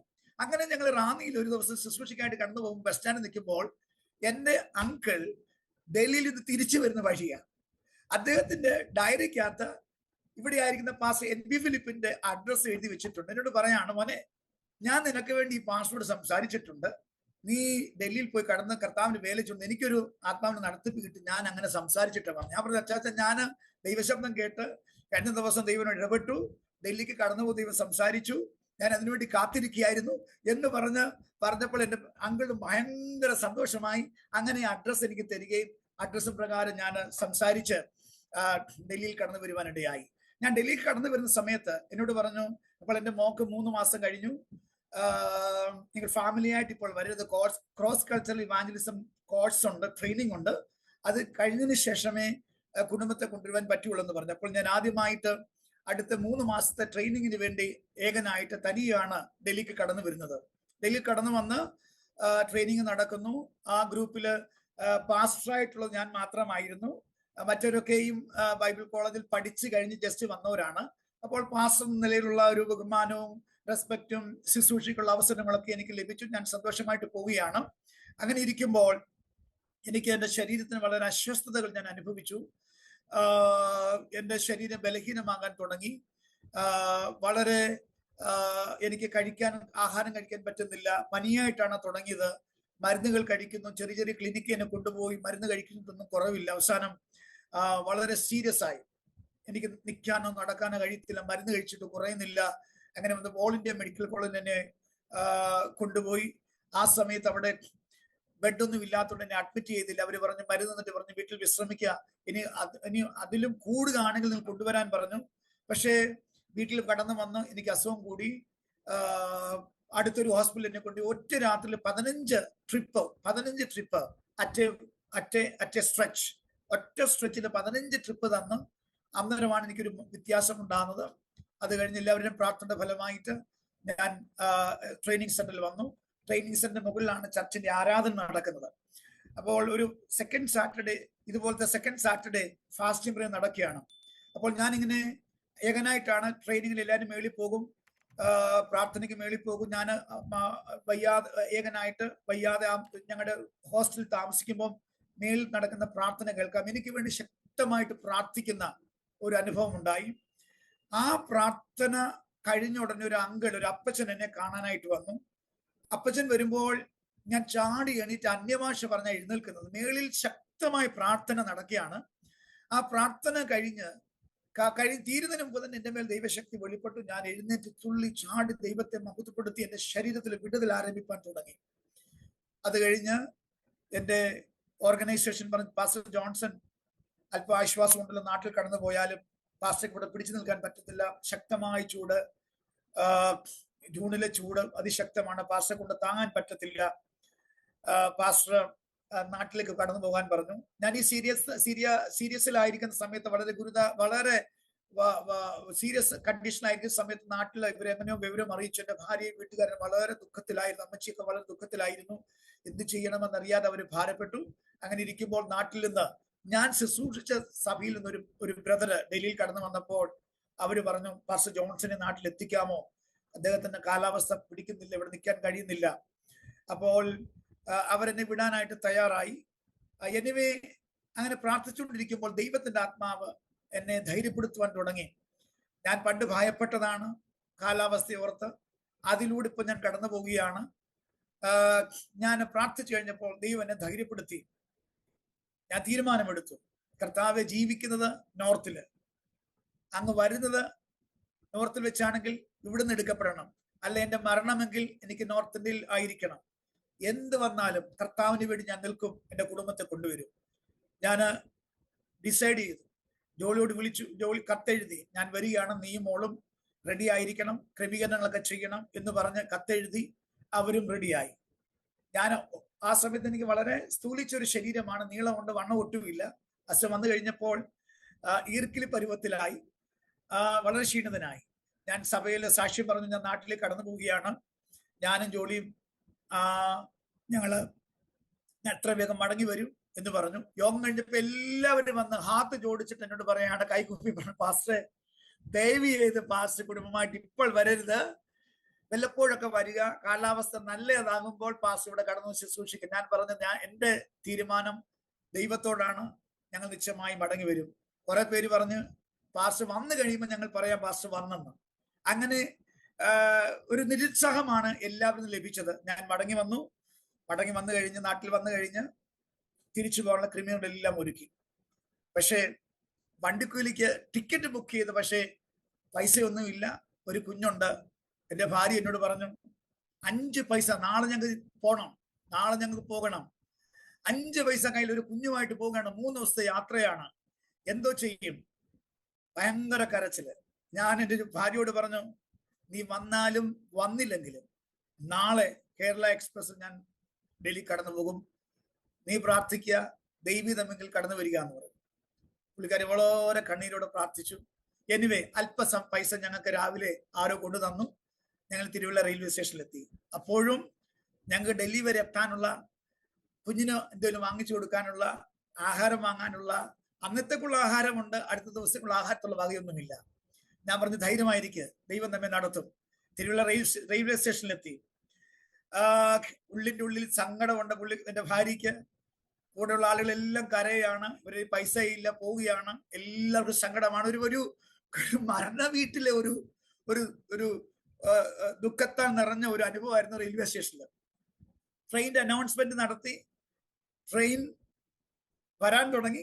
ദൂരെ നിങ്ങൾ കണ്ടു, ട്രെയിൻ വരുന്നു, നിൽക്കുന്നു. ആ സമയത്ത് ജോളിയുടെ 2ാമത്തെ നാത്തൂനും ഓടി ട്രെയിനിന്റെ അനൗൺസ്മെന്റ് കേൾക്കുമ്പോൾ പുള്ളിക്കാരി റെയിൽവേ സ്റ്റേഷനിൽ എത്തിയിട്ടില്ല. ഓടി ജോളിയുടെ അടുക്കൽ വന്നിട്ട് ഒരു കൈമട കൊടുത്തു. അത് 1000 രൂപ. 1995-ലാണ്, 97-ലാണ് 1000 രൂപ എന്നൊക്കെ പറയുമ്പോൾ ഒരു നല്ലൊരു എമൗണ്ടാണ്. അങ്ങനെ ദൈവം ഞങ്ങളെ കരുതി ഇവിടെ നോർത്ത് ഇന്ത്യയിൽ കടന്നു വന്നു. ശുശ്രൂഷ ആരംഭിക്കാനായിട്ട് ഇടയായി തീർന്നു. വിജി വർഗീസിനോട് കൂടെ 12 വർഷം പ്രവർത്തിപ്പാനായിട്ട് ദൈവം ഇടയാക്കി. അതിലൂടെ നടത്തിയ ചില ആത്മീയ അനുഭവങ്ങളോ ഞാൻ നിങ്ങളുമായിട്ട് ഇന്ന് പകൽക്കാലം ഷെയർ ചെയ്യുവാൻ ആഗ്രഹിക്കുന്നു. ആദ്യത്തെ ഏകദേശം 1 വർഷം 8-10 മാസത്തോളം ഇവിടുത്തെ മെയിൻ ചർച്ചിലെ അസോസിയേറ്റ് പാസ്റ്ററായിട്ട് ഞാൻ കർത്താവിന്റെ വേല ചെയ്യുകയും, അതോടൊപ്പം നോയിഡ എന്ന് പറയുന്ന സ്ഥലത്ത് ദൈവം ഒരു വഴി പീജങ്ങളിലൂടെ ഞങ്ങൾക്ക് തുറന്നു തന്നു. അവിടെ വേല ആരംഭിച്ചു. 2 മലയാളി ഫാമിലീസ് ജാക്കോബ കുടുംബത്തിൽ നിന്ന് രക്ഷിക്കപ്പെട്ട് വന്നുകൊണ്ടേയിരിക്കുന്നതേ ഉള്ളൂ. ഒരാള് രഹസ്യമായി സ്നാനപ്പെട്ട്, ബാക്കിയുള്ളവര് ഈ 2 കുടുംബത്തില് വേറെ ആരും സ്നാനപ്പെട്ടിട്ടില്ല. ഈ ബ്രദർ നിമിത്തം ഇങ്ങനെ വിശ്വാസം പറഞ്ഞ് ഉപദേശങ്ങളൊക്കെ പറഞ്ഞ് ഇവര് കേട്ട് അങ്ങനെ താല്പര്യപ്പെട്ട് വരുന്നൊരു കൂട്ടരാണ്. അങ്ങനെ ഞങ്ങൾ അവിടെ കർത്താവിന്റെ വേലയെ ആരംഭിച്ചു. ഞാൻ വന്നും പോയി നിന്നിരുന്നു. പക്ഷെ എനിക്ക് ഡൽഹി ചർച്ച് വിട്ടുപോകാനായിട്ട് താല്പര്യമില്ല. കാരണം വളരെ മെമ്പേഴ്സ് ഒത്തിരി ഉണ്ട്, വളരെ ഒത്തിരി പ്രാർത്ഥിക്കുന്ന ആളുകൾ കൂടെയുണ്ട്, ഒരുപാട് ആക്ടിവിറ്റീസ് ഉണ്ട്. അപ്പം വന്നും പോയി നിൽക്കുന്ന ഒരു അനുഭവമാണ്. ഒരു ദിവസം പീജങ്ങൾ പറഞ്ഞു, എന്തിനാണ് ഇവിടെ ഒത്തിരി പാസ്റ്റർമാരുണ്ടല്ലോ, എല്ലാവരും പല പല സ്ഥലങ്ങളിൽ പോയി വർക്ക് ചെയ്യണമെന്ന് പറഞ്ഞു. അപ്പോൾ എനിക്ക് പെട്ടെന്ന് ഒരു വല്ലാത്തൊരു സങ്കടം പോലെ, പെട്ടെന്ന് ഇവിടുന്ന് വിട്ടു പോകണമല്ലോ എന്നുള്ള ഒരു സന്ദർഭം, ഒരു ചിന്ത എന്നെ അലറ്റുവാനിടയായി. അങ്ങനെ ഇരിക്കുമ്പോൾ ഒരു മീറ്റിംഗില് ദൈവത്തിന്റെ ശബ്ദം ഞാൻ കേൾക്കുകയാണ്. അതിങ്ങനെയാണ്: in appointed place appointed blessings are there, go to your appointed place. ഒന്നുകൂടെ ശ്രദ്ധിക്കുക. In appointed place appointed blessings are there, go to your appointed place. ദൈവം നിയോഗിച്ച സ്ഥാനത്ത് നിയോഗിക്കപ്പെട്ട അനുഗ്രഹങ്ങൾ ഉണ്ടാകും. നിയോഗിക്കപ്പെട്ട സ്ഥലത്തേക്ക് കടന്നു പോവുക. ഈ ശബ്ദം കേട്ട് കഴിഞ്ഞപ്പോൾ ഞാൻ എൻ്റെ ഭാര്യയോട് പറഞ്ഞു, Jolly, time is come, let's go. സമയം വന്നു, നമുക്ക് പോകാം, നോയിഡയ്ക്ക് പോകാം. അങ്ങനെ ഞങ്ങള് പ്രാർത്ഥിച്ച് തീരുമാനത്തോടെ നോയിഡയിൽ കടന്നുപോയി. അവിടെ കടന്നുപോയി കർത്താവിന്റെ വേല ചെയ്യുവാനിടയായി. സൈക്കിളില്ല, ഒന്നുമില്ല. വെറും അന്ന് സമയത്ത് 2100 രൂപ എന്റെ സപ്പോർട്ടാണ്. കട്ടിങ് കഴിഞ്ഞ് 1960 രൂപ കിട്ടും. ഞങ്ങൾ താമസിക്കുന്ന വീട് 1700 രൂപ. ബാക്കി വിശ്വാസത്താൽ ഈ പുതിയ വിശ്വാസികള്, പക്ഷെ ആ ഒരു സഹോദരൻ ടൈത്ത് തരും. അങ്ങനെ ഞങ്ങൾ പോവുകയാണ്. ഞാൻ ഈ സ്ഥലത്ത് എന്നതിന് ശേഷം ഓരോ വീടുകളിലും കയറി ഇറങ്ങി ഓരോ സെക്ടറിലും ട്രാക്ട് കൊടുക്കുകയും ബൈബിള് കൊടുക്കുകയും വളരെ പ്രെയർ വർക്ക് ചെയ്യുവാനായിട്ട് ദൈവം എനിക്ക് അവസരം ഒരുക്കി. അപ്പോൾ ഞങ്ങൾക്ക് ഒരു മലയാളി ഫാമിലി, അവിടുത്തെ AG ഇംഗ്ലീഷ് ചർച്ചിൽ പോകുന്ന ഒരു മലയാളി ഫാമിലിയെ കാണുവാനിടയായി. അവരിലൂടെ വേറൊരു മലയാളി ഫാമിലിയെ കാണുവാനിടയായി. അവരുടെ വീട് ഞങ്ങൾക്ക് പ്രാർത്ഥിക്കാനായിട്ട് ഒരു ദൈവം തുറന്നു തന്നു. പ്രത്യേകിച്ച് സ്പെഷ്യൽ മീറ്റിംഗ്, വലിയൊരു വീടായിരുന്നു. അവരും വാടകയ്ക്ക് താമസിക്കുകയാണ്. അപ്പൊ മീറ്റിംഗ്സ് നടക്കാനായിട്ട്, watch night service, all night prayer നടത്താനായിട്ട്, ഫാസ്റ്റിംഗ് പ്രേയർ നടത്താനായിട്ട് ഈ സഹോദരൻ സാറിന്റെ വീട് ഞങ്ങൾക്ക് വേണ്ടി തുറന്നു തന്നു.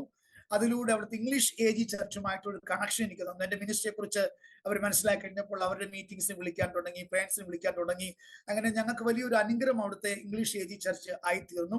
ഞങ്ങളെ പല നിലയിലും സപ്പോർട്ട് ചെയ്യുവാനായിട്ട് ഇടയായി തീർന്നു. അങ്ങനെ ഞങ്ങളുടെ കാര്യങ്ങളൊക്കെ വളരെ അനുഗ്രഹമായ നിലയിൽ കടന്നു പോകുവാനിടയായി. അങ്ങനെ ഇരിക്കുമ്പോൾ എൻ്റെ മോടെ അഡ്മിഷൻ നടക്കണമായിരുന്നു.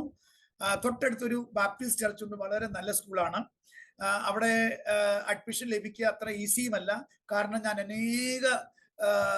അനേകരുടെ കുഞ്ഞുങ്ങളുടെ അഡ്മിഷന് വേണ്ടി എൻ്റെ അടുക്കൽ കടന്നു വന്ന്, ഈവൻ മർത്തോമക്കാരും CSക്കാരും കടന്നു വന്ന്, മലയാളീസ് കടന്നു പ്രാർത്ഥിപ്പിച്ചിട്ടുണ്ട്. അവർക്കെല്ലാവർക്കും അവരുടെ പിള്ളേർക്ക് അഡ്മിഷൻ ലഭിച്ചിട്ടുണ്ട്. അപ്പൊ എൻ്റെ വിശ്വാസം എൻ്റെ മോക്ക് കിട്ടും. പക്ഷെ ഞങ്ങൾ നാട്ടിൽ കടന്നു പോയപ്പോൾ അഡ്മിഷൻ പ്രോസസ് എല്ലാം തീർന്നു, അഡ്മിഷൻ ക്ലോസ് ആയി. എന്ത് ചെയ്യണമെന്ന് അറിയാതെ ഭാരപ്പെട്ടിരിക്കുമ്പോൾ ഞങ്ങളുടെ ഒരു സഹോദരൻ പാസ്റ്റർ, റയൻ സ്കൂളുണ്ട്, റയൻ ഇന്റർനാഷണൽ സ്കൂൾ, നോർത്ത് ഇന്ത്യയിലെ വളരെ പേരുകെട്ട, വേൾഡിലെ ആ സമയത്ത് തന്നെ ലാർജസ്റ്റ് ചെയിൻ ഓഫ് സ്കൂളാണ്. പക്ഷെ വളരെ എക്സ്പെൻസീവ്. ബിസിനസ്സുകാരുടെ മക്കൾ അവിടെ പഠിക്കുന്നത്. ഞാൻ പറഞ്ഞു, എനിക്ക് അതിനുള്ള കഴിവും പ്രാപ്തിയില്ല. അങ്ങനെ ഇരിക്കുമ്പോൾ പീജിയങ്ങളിൽ ഞാൻ ഈ വിവരം പറഞ്ഞപ്പോൾ, പാസ്റ്റർ റയൻ സ്കൂൾ ഉണ്ടല്ലോ. ഞാൻ പറഞ്ഞു, സാർ എങ്ങനെ പഠിപ്പിക്കുന്നില്ല, അഡ്മിഷൻ ഫ്രീ ആയിട്ട് കിട്ടും, ഞാനത് മേടിച്ചു തരാം. അങ്ങനെ പീജിയങ്ങൾ അഡ്മിഷൻ ഫ്രീ ആയിട്ട്, അവിടെ ഫ്രീ ആയിട്ടുള്ള അഡ്മിഷൻ എനിക്ക് മേടിച്ചു തന്നു. ഫീസിൽ 50% കൺസെഷൻ ഉണ്ട്. അപ്പോഴും 3000-ലധികം രൂപ, എൻ്റെ ഇൻകം 2000 താഴെയാണ്. 3000-ലധികം രൂപ വണ്ടിക്കൂലിക്കും മാസത്തെ ചെലവും. എനിക്കറിയത്തിൽ വലിയ വിശ്വാസം, ചിലപ്പോൾ ആഗ്രഹമുണ്ട് കുഞ്ഞുങ്ങളെ നല്ല സ്കൂളിൽ പഠിപ്പിക്കണം എന്നുള്ളത്. ഈ ആഗ്രഹം സാധിപ്പിച്ചു. അങ്ങനെ അത്ഭുതകരമായിട്ട് ദൈവം ഞങ്ങളെ നടത്തുവാനിടയായി തീർന്നു. അങ്ങനെ ആ ദൈവത്തിന്റെ വാഗ്ദത്തം, ദൈവനോട് പറഞ്ഞ, ദൈവം നിയോഗിച്ച അനുഗ്രഹം ഞാൻ പ്രാപിപ്പാനായിട്ട് ഇടയായി തീർന്നു. എനിക്ക് വേണ്ടി അനേകരെ ദൈവം ഒരുക്കി, ദൈവം എനിക്ക് വേണ്ടി കാത്തു. ഒരു ഉദാഹരണം, ഞാൻ ഒരു അനുഭവം പറയട്ടെ. ഒരു ദിവസം വീട്ടിലെ ആഹാരമെല്ലാം തീർന്ന് ഒന്നുമില്ല, അത്താഴത്തിനൊന്നുമില്ല വീട്ടില്. അങ്ങനെ ഇരിക്കുമ്പോൾ ഞാൻ പ്രാർത്ഥിക്കാൻ, ദൈവാത്മാവിനോട് പറഞ്ഞു, നീ ഇറങ്ങാൻ പറഞ്ഞു, പ്രാർത്ഥിക്കാൻ പറഞ്ഞു, വഴിയിലൂടെ പ്രാർത്ഥിച്ചു പോകാൻ പറഞ്ഞു. അങ്ങനെ പ്രാർത്ഥിച്ചു പോകുമ്പോൾ ഇംഗ്ലീഷ് സ്റ്റേജിൽ ഒരു സിസ്റ്റർ ഇങ്ങനെ സൈക്കിൾ റിക്ഷയിൽ കടന്നു വരികയാണ്. അപ്പൊ ഇങ്ങനെ കടന്നു വന്നപ്പം ഞാൻ സത്യത്തില്ല, പാസ്റ്റർ ജോൺസൺ സ്റ്റോപ്പ്. ഞാൻ നിന്നു. Pastor Johnson, I'm coming to your place. Actually, I don't know the way. I was wondering how can I reach your place. എന്നോട് പറയാണ് പാസ്റ്റർ അങ്ങോട്ട് പാസ്റ്റർ വീട്ടിലേക്ക് വരാൻ ഞാൻ ആഗ്രഹിക്കുകയാണ്. ദൈവത്തിന്റെ ആത്മാവ് എന്നോട് പറഞ്ഞു പാസ്റ്റർക്ക് ഒരു ഗിഫ്റ്റ് തരണമെന്ന്. അതുമായിട്ട് ഞാൻ വരികയാണ്. എങ്ങനെ പാസ്റ്റർ കണ്ടു കിട്ടും ഒരു ഐഡിയ ഉണ്ട്. അതനുസരിച്ച് ഞാൻ വന്നതാണ്. എന്റെ കണ്ണ് നിറഞ്ഞു. ഞാൻ അസിസ്റ്റമായിട്ട് വീട്ടിൽ കടന്നുപോയി. ഞങ്ങൾക്ക് ആഴ്ചകളോളം ഉള്ള റേഷനുള്ള സർവ്വസാധനമുള്ള സമ്പത്ത് നന്മയുമായിട്ടാണ് ദൈവം ആ സഹോദരി വിടുന്നത്. അങ്ങനെ ദൈവം ഞങ്ങളെ അങ്ങനെ അത്ഭുതകരമായിട്ട് ഇടയാക്കി. എന്റെ മോഡ് അഡ്മിഷൻ നടക്കുന്നു. ശുശ്രൂഷകൾ വർദ്ധിപ്പാൻ തുടങ്ങി. ആത്മാക്കളെ ദൈവം തരുവാൻ തുടങ്ങി. ഒരു പ്രത്യേക ഒരു ഗ്രാമമുണ്ട് ഇതിനകത്ത്, സെക്ടർ 35 സുവിശേഷ വിരോധികളെ നിറയപ്പെട്ടൊരു സ്ഥലമാണ്. ഞാൻ എപ്പോഴും ആ ഗ്രാമത്തിന്റെ ഫ്രണ്ടിലുള്ള സെക്ടറിൽ കടന്നു നിന്നിട്ട് ഹാത്ത് ഉഠായിച്ചിട്ട് കരം ഉയർത്തിയിട്ട് ഇങ്ങനെ പ്രാർത്ഥിക്കുവാൻ, കർത്താവേ ഈ ഗ്രാമം യേശുവിനെ അറിയണം, എനിക്ക് ശുശ്രൂഷിക്കുവാനുള്ള അവസരം ഉണ്ടാകണം. ഞാൻ ഈ വിവരം പലരോടും ഷെയർ പറഞ്ഞു. പാസ്റ്ററെ, ആവശ്യമില്ലാത്ത കാര്യം ചെയ്യരുത്. കാരണം നോർത്ത് ഇന്ത്യൻസ് ഹിന്ദിക്കാരെന്ന് പറയാണ്, pastor don't do that, it's very dangerous, don't go to that place, it's very dangerous. ഹിന്ദിക്കാർ വിശ്വാസികൾ പറഞ്ഞു പോകരുതെന്ന് പറഞ്ഞു. ഞാൻ പറഞ്ഞല്ല, ദൈവത്തിന്റെ ആത്മാവിനെ നിയോഗിക്കുകയാണ്, അവിടെ കടന്നു പോകണം. അങ്ങനെ കരങ്ങൾ ഉയർത്തി പ്രാർത്ഥിച്ചു. ചില ദിവസങ്ങൾക്കുള്ളിൽ സമയം മുൻപോട്ട് പോകുന്നതുകൊണ്ട് ഒരുപാട് കാര്യങ്ങൾ പറയാനുള്ളത് കൊണ്ട് ഞാൻ പെട്ടെന്ന് കമ്പിവാക്കിൽ പറയട്ടെ. ദൈവം അത്ഭുതകരമായിട്ട് എനിക്ക് ശുശ്രൂഷിക്കുവാനായിട്ടുള്ള ഒരു മലയാളി നേഴ്സിനെ അവിടെ കാണിച്ചു തന്നു. അതിലൂടെ അവിടെ പ്രാർത്ഥിക്കാൻ തുടങ്ങി, പ്രെയർ വോക്ക് നടത്തി. അവിടുത്തെ പല കുഞ്ഞുങ്ങളെ കണ്ടു. അവരെ സൺഡേ സ്കൂൾ പഠിപ്പിക്കാൻ തുടങ്ങി. ഞങ്ങൾ ആ സിസ്റ്ററുടെ വീട്ടിൽ പ്രാർത്ഥന തുടങ്ങുവാനിടയായി. ദൈവം അത്ഭുതം പ്രവർത്തിച്ചിട്ട് ദൈവത്തിന്റെ മഹത്വം വെളിപ്പെടുന്നതിനിടയായി. അതിനുശേഷം പല ദൈവദാസന്മാരും കടന്നുപോയി. കഴിഞ്ഞ ആഴ്ചയിൽ ഒരു ദൈവദാസൻ ഇവിടെ എന്റെ വീട്ടിൽ കടന്നു വന്ന് സാക്ഷ്യം പറഞ്ഞു, പാസ്റ്ററെ ഞാൻ മൊറോണ വില്ലേജിലാണ് താമസിക്കുക. ആ വില്ലേജിന്റെ പേര് മൊറോണയാണ്. ദൈവം ആ ഗാവിന്റെ ആദ്യത്തെ അപ്പോസ്തലനായിട്ട് അവിടെ കാലെടുത്തുള്ള ഭാഗ്യം എനിക്ക് ദൈവം തന്നു. ഇന്ന് അനേക ദൈവദാസനോട് താമസിക്കുന്നു. അനേകരെ കർത്താവിനെ അറിവാനിടയായി. അങ്ങനെ ദൈവം വലിയ അത്ഭുതം ചെയ്യുവാനിടയായി. അങ്ങനെ ഇരിക്കുമ്പോൾ ഏകദേശം 2 വർഷം അവിടുത്തെ ശുശ്രൂഷ പൂർത്തീകരിച്ചില്ല. ആ സമയത്ത് ഡൽഹിയിലേക്ക് തിരിച്ച് എനിക്ക് വിളിയുണ്ടായി. ഇവിടുത്തെ സീനിയർ പാസ്റ്റർ ചർച്ചിൽ നിന്ന് പോവുകയാണ്, അദ്ദേഹം വേറൊരു സ്ഥലത്തേക്ക് പോകുന്നു, പാസ്റ്റർ മടങ്ങി വരണം. അപ്പോൾ ഓർഗനൈസേഷനുമായിട്ട് എന്നെക്കാളും വളരെ അടുപ്പമുള്ള അല്ലെങ്കിൽ റിലേറ്റീവ്സ് ആയിരിക്കുന്ന എക്സ്പീരിയൻസ് ആയിട്ടിരിക്കുന്ന അനേക ദൈവദാസന്മാരുടെ പേര് പറഞ്ഞപ്പോൾ കുറെ ന്യൂനപക്ഷം യേശു പറഞ്ഞപ്പോൾ മജോറിറ്റി ഏകദേശം 80% ആളുകൾ ചർച്ചിലെ വിശ്വാസികൾ ലീഡർഷിപ്പ് പറഞ്ഞു നമുക്ക് പാസ്റ്റർ ജോൺസനെ തിരിച്ചു വിളിക്കാമെന്ന്. ഈ വിവരം അറിയിച്ചു കഴിഞ്ഞപ്പോൾ എന്റെ മിസ്സസ് സമ്മതിച്ചില്ല. കാരണം നമ്മളിപ്പോ നല്ലൊരു ശുശ്രൂഷയിൽ പോവുകയാണ്, ഇനി തിരിച്ചവിടെ പോകണോ, അങ്ങനെയൊക്കെ ഇരുന്നു. അങ്ങനെ ഇരിക്കുന്ന സമയത്ത് ഞങ്ങൾ പ്രാർത്ഥിക്കാൻ തുടങ്ങി. ദൈവത്തിന്റെ ദാസവും ദൈവാത്മാവും സംസാരിച്ചു. അങ്ങനെ ഞങ്ങൾ തിരിച്ച് ഈ സ്ഥലത്തേക്ക് മടങ്ങി വരുവാനിടയായി. റൈൻഡ് തന്നെ ബ്രാഞ്ച് ഡൽഹിയിൽ ഒരുപാട് സ്ഥലങ്ങളുണ്ട്. അവരുടെ ഹെഡ് ക്വാർട്ടറിൽ സ്കൂളിൽ തന്നെ എൻ്റെ മോക്ക് അഡ്മിഷൻ ലഭിച്ചു. അങ്ങനെ അവിടെ മടങ്ങി വന്നു. എൻ്റെ മോളുടെ പഠനം തുടങ്ങി. എൻ്റെ ശുശ്രൂഷ വളരെ അനുഗ്രഹിക്കപ്പെട്ട നിലയിൽ മുന്നേറുവാനായിട്ട് ഇടയായി തീർന്നു. അങ്ങനെ ശക്തമായിട്ട് സഭ വളരുന്നു. അനേകം യൗവനക്കാരുടെ കർത്താവിന്റെ വേലയ്ക്ക് വേണ്ടി വാർത്തെടുക്കുവാൻ, ട്രെയിൻ ചെയ്യുവാൻ ദൈവം എന്നെ സംഘടനയിലൂടെ ഉപയോഗിച്ചു. എനിക്ക് വലിയ ആത്മീയമായ സപ്പോർട്ട് കർത്താവിന്റെ ദാസൻ P. G. Varghese aunty, Lilly ആന്റിയും എനിക്ക് ശക്തമായിട്ട് തന്നു. വളരെ കൈത്താങ്ങലായി അവർ ആയിരുന്നു. അങ്ങനെ ഇരിക്കുന്ന സമയത്ത് ദൈവത്തിന്റെ പദ്ധതിയാണോ എന്ന് ഇപ്പോൾ പറഞ്ഞു കഴിഞ്ഞാൽ അല്ല. അവിടെ ആയിരിക്കുമ്പോൾ എന്നോട് പി. ജി ഞങ്ങൾ പറഞ്ഞു, പാസ്റ്ററുടെ കാലഘട്ടത്തിൽ തന്നെ ഇവിടെ ഒരു ചർച്ച് ബിൽഡിംഗ് ഉണ്ടാകണമെന്ന് എന്റെ ആഗ്രഹമാണ്. 300 ഗജ് സ്ഥലമുണ്ട്, 2700 സ്ക്വയർ ഫീറ്റ് സ്ഥലമുണ്ട്. ഞാൻ ഈ പ്രസിഡന്റ് സ്ഥലത്ത് മാറിക്കഴിഞ്ഞാൽ വേറൊരാൾ വരുമ്പോൾ അവിടെ വേറെ എന്തെങ്കിലും ഉണ്ടാകാൻ സാധ്യതയുണ്ട്. പാസ്റ്റർ പള്ളി പണിയാനുള്ള പരിപാടികൾ തുടങ്ങിക്കോ, ഞങ്ങളാൽ അതൊന്ന് ചെയ്യാമെന്ന് പറഞ്ഞു. അങ്ങനെ പള്ളി പണിയാനായിട്ടുള്ള ഒരു വലിയ നെട്ടോട്ടമായിരുന്നു. ഫണ്ട് റേസ് തുടങ്ങി. സംഘടന പറഞ്ഞു ഞങ്ങൾ സഹായിക്കാം. അങ്ങനെ ഓടിക്കൊണ്ടിരിക്കുന്ന സമയത്ത് എന്റെ ബാക്കില് പെയിൻ ഉണ്ടായി. അതായത് ഞാൻ ചെറുപ്പത്തിൽ വീണിട്ടുണ്ട്. ഈ പുറമടിച്ച് ചന്തി അടിച്ച് വീണിട്ടുള്ളത് കൊണ്ട് ഈ ഡിസ്കിന് അല്പം അസ്വസ്ഥ ഉണ്ടായിട്ടുണ്ട്. പലപ്പോഴും രാവിലെ എഴുന്നേൽക്കാൻ കഴിയാത്ത അനുഭവം ഉണ്ടായിട്ടുണ്ട്. ചിലപ്പോഴൊക്കെ ആളുകൾ രാവിലെ കടന്നു വന്ന് എന്നെ തിരുമ്മി കഴിഞ്ഞതിന് ശേഷം എനിക്ക് എഴുന്നേൽക്കാൻ പറ്റത്തുള്ളൂ. അങ്ങനത്തെ ഒരു പ്രോബ്ലം ഉണ്ട്. നോർത്തിൽ കടന്നു വന്ന എനിക്ക് ആദ്യം ദൈവം തന്ന സ്കൂട്ടറിൽ നിന്ന് പ്രാവശ്യം വീണു. പിന്നെ രാവിലെ ഞാൻ ജോഗിങ്ങിന് പാർക്കിൽ കടന്നു പോയ സമയത്ത് അവിടെയും വീണു. ഈ വീഴ്ചകളെല്ലാം എന്റെ ഡിസ്ക് L5 and L4 വളരെ ശക്തമായിട്ട് ബാധിച്ചു. എന്റെ L5 ഡിസ്ക് ബൾജ്ഡായി, ഇതുപോലെയായി. ഇങ്ങനെയൊക്കെ ഡിസ്ക് ഇങ്ങനെ ബൾജ്ഡായി, അതിശക്തമായ വേദന. അങ്ങനെ ഞാൻ ആര്യ വൈദ്യത്തിൽ കടന്നുപോയി, കഷായ ശുശ്രൂഷ, ആയുർവേദ ശുശ്രൂഷ, ട്രീറ്റ്മെന്റ് ഞാൻ എടുത്തു. എനിക്ക് യാതൊരു കുറവും ഉണ്ടാകുന്നില്ല. വളരെ ബുദ്ധിമുട്ടായി തോന്നി, വളരെ ഭാരപ്പെട്ടു, വേദന വളരെ ശക്തമായി. അങ്ങനെ ഇരിക്കുമ്പോൾ ഒരു ദിവസം ഞാൻ നോർത്ത് ഇന്ത്യയിൽ കടന്നു വരാൻ വേണ്ടി ദൈവം എന്നെ സന്ദർശിച്ചതുപോലെ ഒരു സന്ദർശനമായിരുന്നു. മരണമായിട്ട് മല്ല് പിടിക്കുകയാണ്. എന്റെ പിജങ്ങളും പാസ്റ്റർ ജോയ് തോമസ് എല്ലാം പറഞ്ഞു, പാസ്റ്റർ നാട്ടിൽ ആയുർവേദ ട്രീറ്റ്മെന്റിനെ ഞങ്ങൾ വിടാൻ ആഗ്രഹിക്കുകയാണ്, ആരെങ്കിലും കൂട്ടി പാസ്റ്റർ വിടുകയാണ്, ഇവിടുന്ന് വലിയ ബുദ്ധിമുട്ടാന്ന് പറഞ്ഞു. അപ്പോൾ എന്റെ ഉള്ളിൽ പറഞ്ഞു, കർത്താവേ, നിന്റെ നാമം നിമിത്തം ഒരു വേദന സഹിച്ചിട്ടാണ് ഞാൻ ഇങ്ങോട്ട് വന്നത്. ഇനി ഒരു വേദനയുമായിട്ട് നാട്ടിലേക്ക് കടന്നു പോകുന്ന പരിപാടിയില്ല, എന്ത് വന്നാലും ഞാൻ പോകുകയില്ല, പ്രാർത്ഥിക്കാൻ പറഞ്ഞു. അങ്ങനെ ഇരിക്കുമ്പോൾ ഒരു ഈവനിങ്ങില് വേദന അതിശക്തമായി, ജോലി വളരെ പാനിക്കായി, കരയാൻ തുടങ്ങി. ഞാൻ പറഞ്ഞു, നീ കരയണ്ട. പെട്ടെന്ന് പുള്ളിക്കാരി IIT ഓഫീസിൽ ഫോൺ ചെയ്തു. ഓഫീസിലെ സ്റ്റാഫും പാസ്റ്റർ ജോയ് തോമസും എല്ലാം കടന്നു വന്നു. അവര് 5:30 സമയമാണ്, ഓഫീസ് അടയ്ക്കുന്ന സമയം. എല്ലാവരും കടന്നു വന്ന് വീട്ടിൽ കടന്ന് പ്രാർത്ഥിക്കാൻ തുടങ്ങി. ദൈവത്തിന്റെ ദാസ ശക്തമായിട്ട് പ്രാർത്ഥിക്കുകയാണ്. ഞാൻ വേദനയിൽ പൊളയാണ്, കണ്ണീർ പൊളയാനും പറ്റത്തില്ല, നടു അനങ്ങാൻ പറ്റത്തില്ല, ഭയങ്കര വേദന, കരഞ്ഞുകൊണ്ട് ഞാൻ പ്രാർത്ഥിക്കുകയാണ്. ഞാൻ എൻ്റെ ഉള്ളിൽ പറയാണ്, കർത്താവ്, ദൈവത്തിന്റെ ദാസന്റെ കൈക്ക് പിടിപ്പിച്ചൊന്ന് എഴുന്നേൽപ്പിച്ചാൽ നല്ലതായിരുന്നു എന്ന് പ്രാർത്ഥിക്കുമ്പോൾ കുറെ കഴിഞ്ഞപ്പോൾ ആത്മാവിന്റെ നിറവോട് ദൈവത്തിന്റെ ദാസന്റെ കാര്യത്തിൽ പിടിച്ചു. ഞാൻ എഴുന്നേറ്റതിന് ശേഷം 3/4 മണിക്കൂർ 3 മാസത്തോളമായി നടക്കാൻ കഴിയാത്ത ഞാന് ആ മുറിയില് ഒരു 10-20 ആളുകളുണ്ട്. ഞങ്ങൾ ആത്മാവിൽ ആരാധിക്കാൻ തുടങ്ങി. അങ്ങനെ വിടുതൽ ആരംഭിക്കാൻ തുടങ്ങി. എന്റെ വിടുതൽ എന്ന് പറഞ്ഞത് ഇൻസ്റ്റന്റ് ഹീലിംഗ് അല്ലായിരുന്നു, ഓൺഗോയിങ് പ്രോസസ് ആയിരുന്നു. അങ്ങനെ പടിപടിയായിട്ട് ദൈവം എന്നെ സൗഖ്യമാക്കാൻ തുടങ്ങി. അതിനുശേഷം പ്രാർത്ഥിക്കുന്നു, കർത്താവേ, ഇതെന്താ ഇതിന്റെ പിന്നില്? കർത്താവ്, ഇതിന്റെ പിന്നിൽ എന്താണ്? ദൈവത്തോട് പ്രാർത്ഥിച്ചപ്പോൾ ദൈവം എന്നോട് പറഞ്ഞു, Johnson, you are going to make your own kingdom, not my kingdom. Your time here is over. Move to the other place where I am going to lead you. ദൈവം ഇങ്ങനെ എന്നോട് സംസാരിച്ചു, ജോൺസൺ, നീ നിന്റെ രാജ്യം പണിയാനായിട്ടാണ് ആഗ്രഹിക്കുന്നത്. ജോൺസന്റെ കാലത്ത് ഇവിടെ ഒരു നല്ലൊരു ആലയം ഉണ്ടായി, അത് കേൾക്കാനാണ് നീ ആഗ്രഹിക്കുന്നത്. But the time is over. സമയം കഴിഞ്ഞു, ഞാൻ നിന്നെ നയിക്കുന്ന സ്ഥലത്തേക്ക് പോവുക.